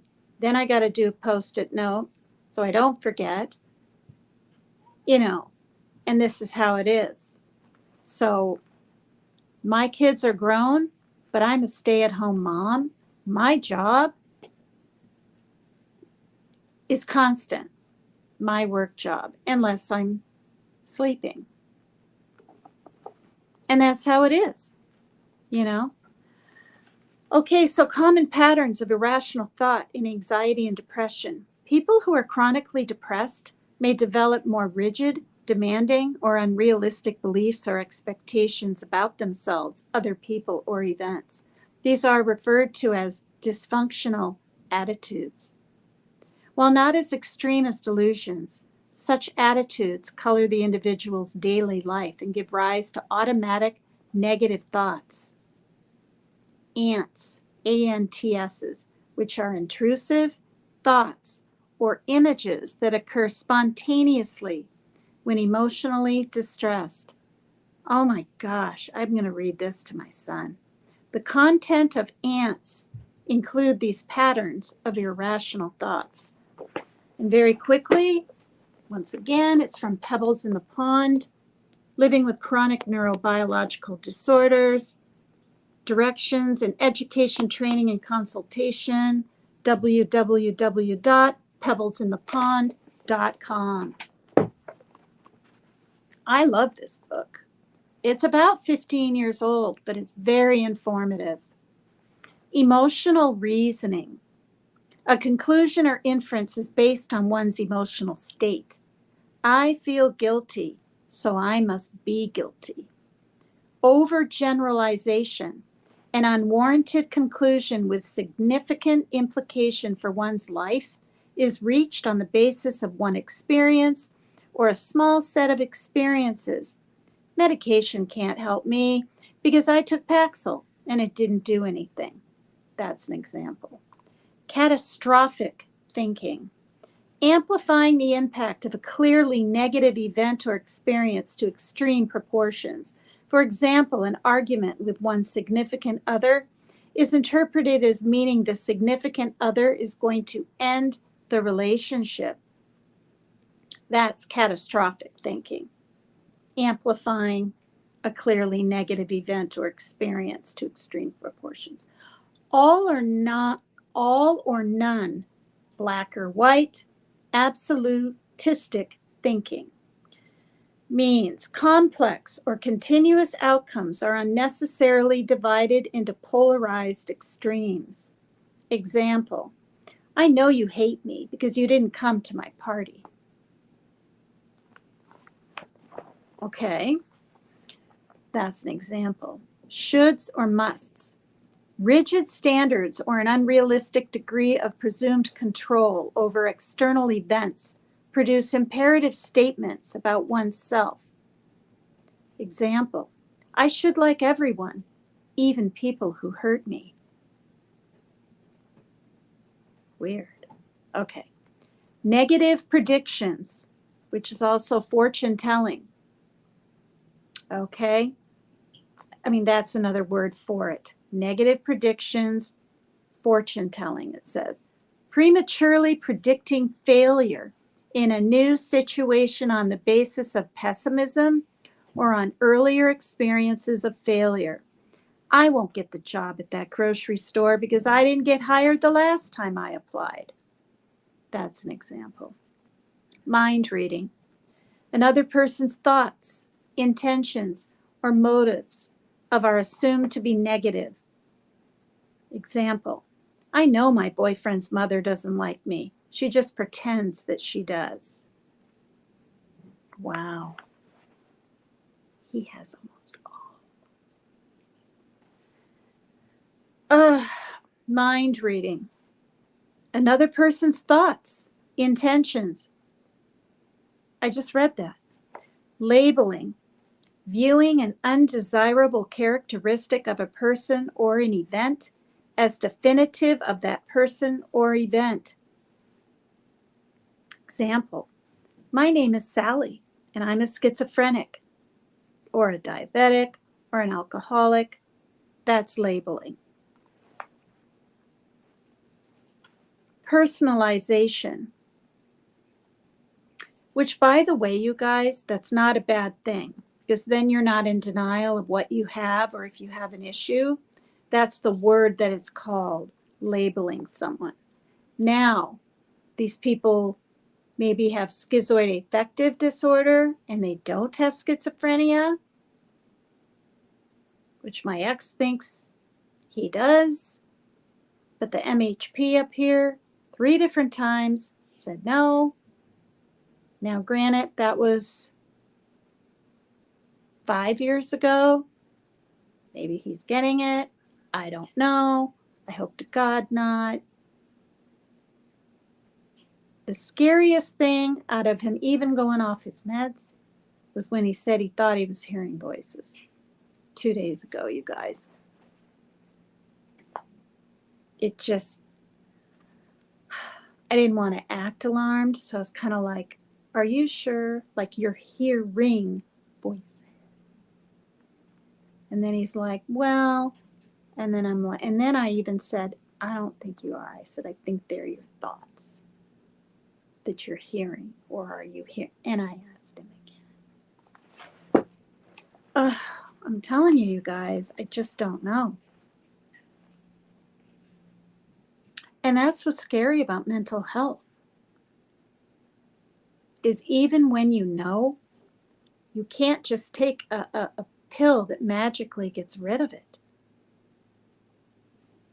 I mean, this is what his therapist told me, his psychiatrist. I'm serious. It's that is so you can manage your life. Manage, cope. Personalization, interpreting an event, situation, or behavior as indicating a negative aspect of self. Example, those people on the other side of the room are talking about me and laughing at me because I'm overweight. That's an example. Oh my gosh, I'm going to read these to him and have him just listen and think about these things, because he needs to know they're very real issues, and he needs to know this personalization. He's been doing so much this year. I know the people down at the smokestack can read my mind, and they think I'm a bad person and this and that. And I've literally said things like, they don't care. They don't know you. They're just having a cigarette because they can't have it in their apartment. Doesn't matter what I say.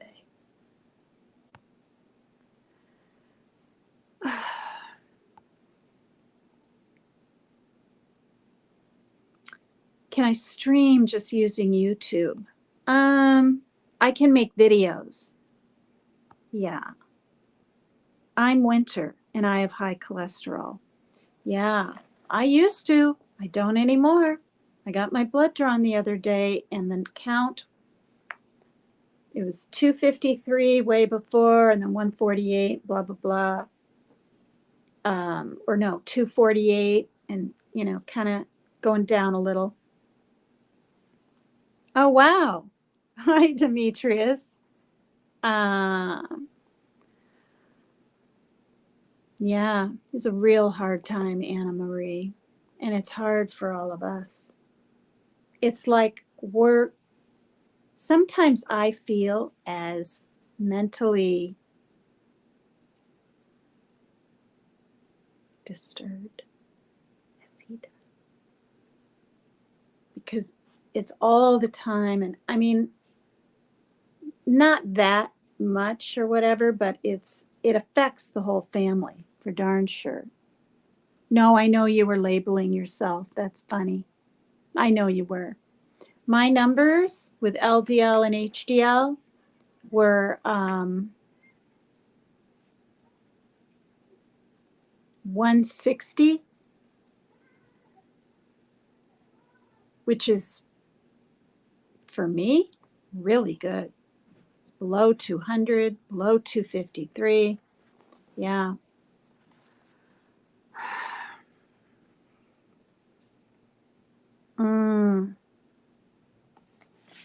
Yeah. Okay, selective negative focus. Okay. Focusing on undesirable or negative events, memories, or implications while overlooking or forgetting more neutral or positive ones, or disqualifying them as irrelevant. Here's an example. I know my significant other doesn't love me, even though he says he does, because he doesn't want to come over last night. So that's a selective negative focus. Cognitive avoidance. Actively avoiding or suppressing unpleasant thoughts, feelings, or events that are interpreted as being overwhelming and or insurmountable. For example, using the rent money to buy clothes because I'm going to get evicted anyway.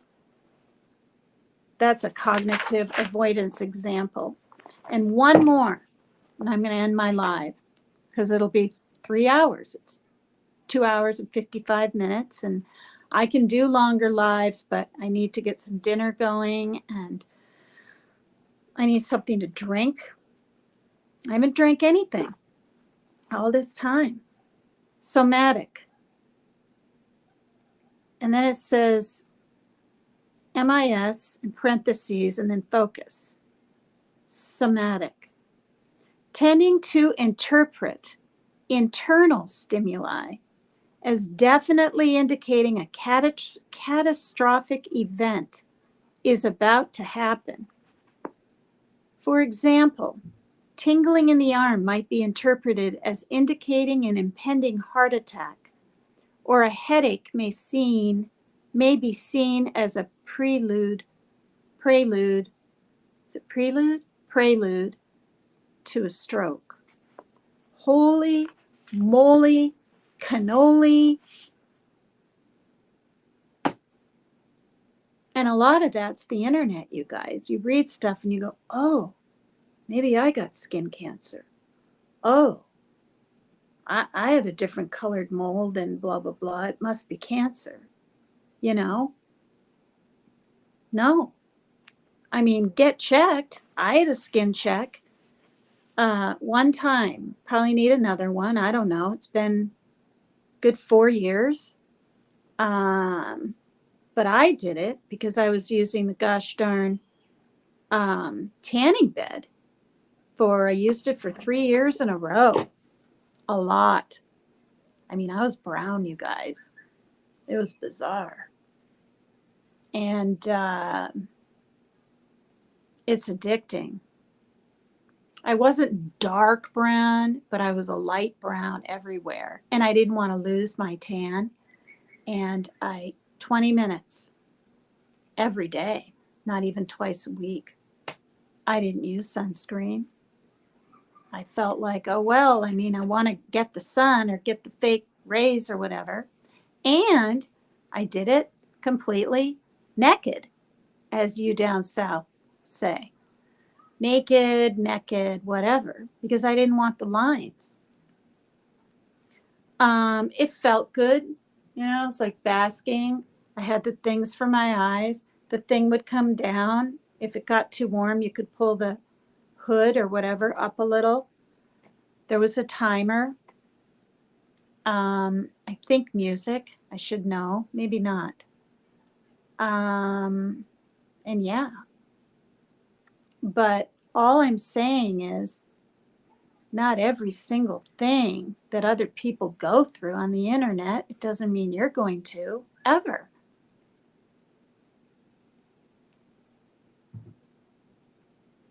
Hi, Smiley, or Miley Smiley. How are you? I think mine is from Ice Cream Daily. Oh my gosh. You have a skin check every year, and last year you had skin cancer on your eyelid. Wow. What a place to get it. Yeah. Tina, I'm going fishing Thursday. I just put my video up now, says Demetrius. Oh, yeah, you guys. Demetrius has a channel.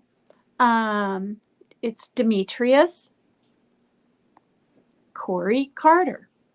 And it's his newer channel, or it's been out a couple of months, this one, maybe a little more.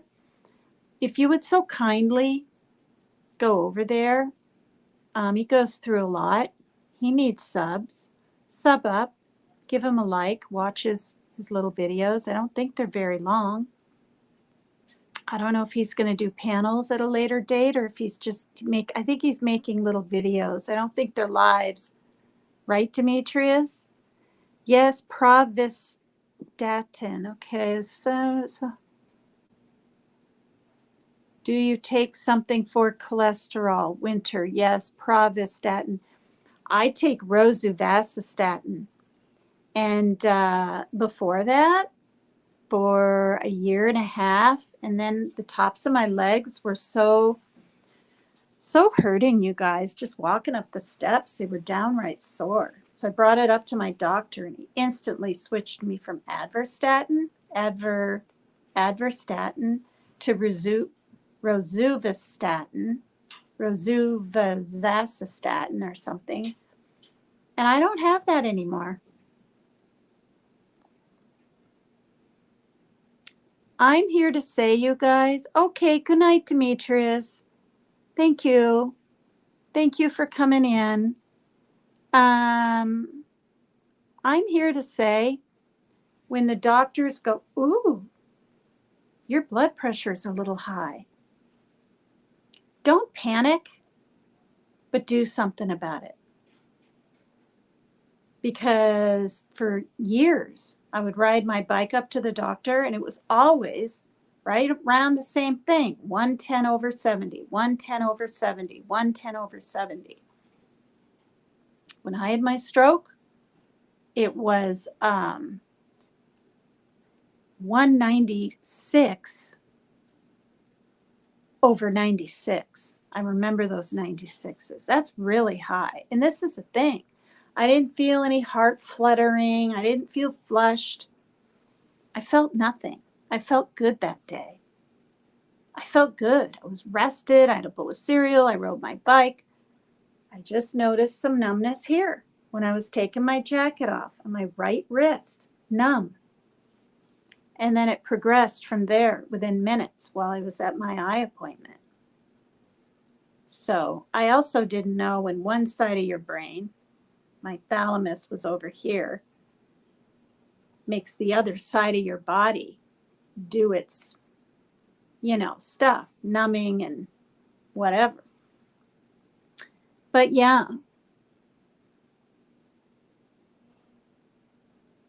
Okay. They say before a stroke you smell toast. When I make toast, is it the toast or am I having a stroke? I've never heard that. I'm not saying it's not true, but keep your blood pressure at bay. If you have to take a med, I'm not pretending to be some nurse or doctor here, but take it. I have to take one every day for the rest of my life.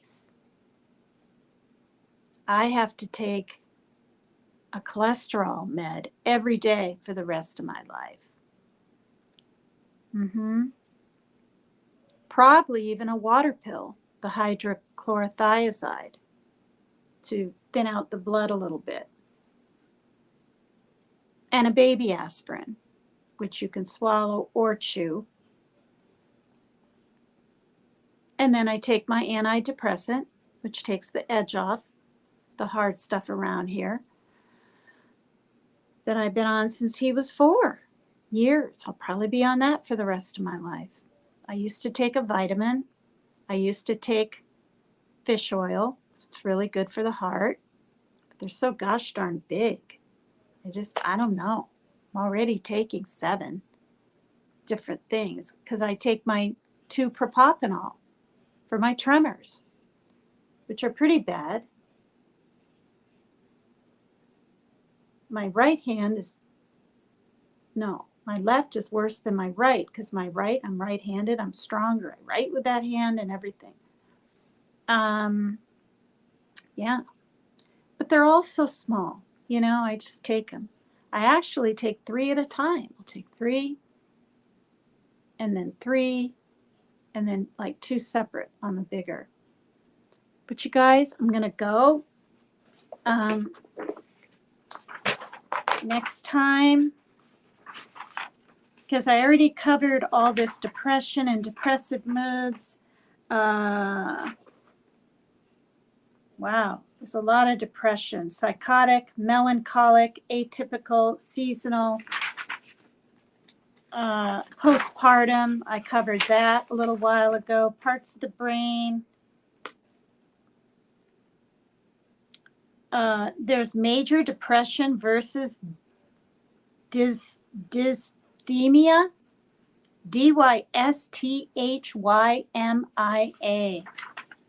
I just love this book. Okay, so this is what I'll do. I'll go on to this chapter 8 next time. Mania and the bipolar disorders. Thousands, if not millions of people go through that. And it, there's imbalances in the brain, you guys. Too much dopamine causes schizophrenia. But it made clear in here that just because you have too much dopamine in the brain doesn't mean you're going to get schizophrenia. And then we all know about depression, lack of serotonin, chemically, whatever. Some people can exercise, right, and get that extra boost, and they don't have to take a med. Some people do. I'm not a pill pusher. I'm not up here trying to push pills. But boy, am I thankful for antidepressants and things like that. Thank you, everyone, for being here so much. It meant to read. Take care, everyone. Oh, you guys are so sweet. Thank you. High blood pressure runs in your family, Joni? Yeah. Yep. Yeah, get your blood pressure checked.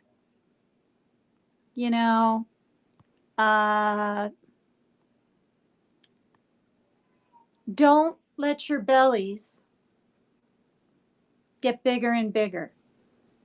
Like women in their 40s, I guess it's like a hormonal thing that starts happening. Not I guess. I saw a program on it where you have the excess belly fat or something. Do something about it. I saw a program on the news here. Heart disease, heart attack is the silent killer of women.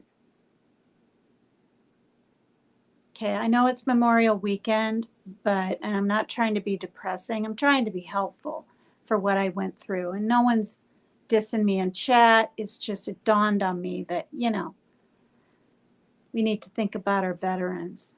All right, hats off to them. Let's praise them and think about them. Reach out to them. Thank them for what they've done for our country. If you know one. My ex's grandpa had a kamikaze, those Japanese diver bomb planes, whatever, land on his ship when he was really young. He's passed now. He died in his 90s. Yeah, big fire and everything. He broke his leg, all this, and somebody saved his life. Yeah.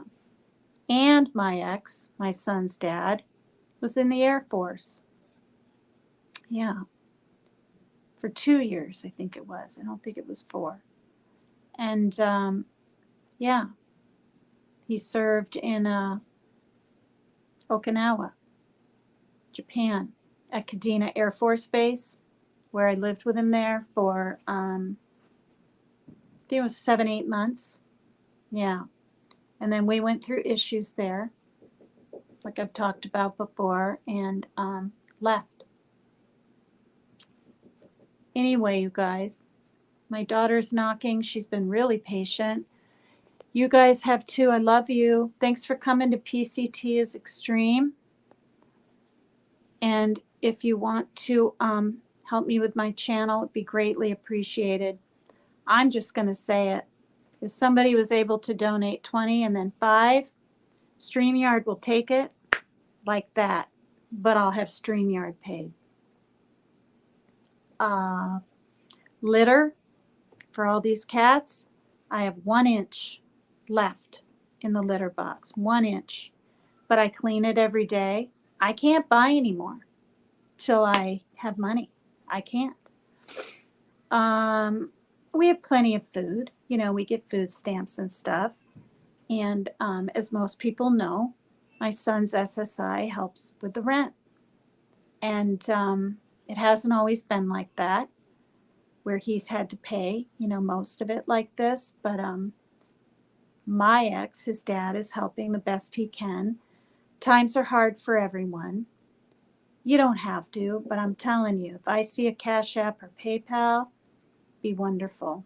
If I don't, that's okay too, because you guys are family. Thank you. Love you guys.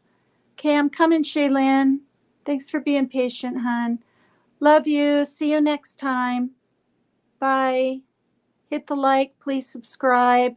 Please subscribe to Sexy Sassy Lassie, Lassie, if you would too.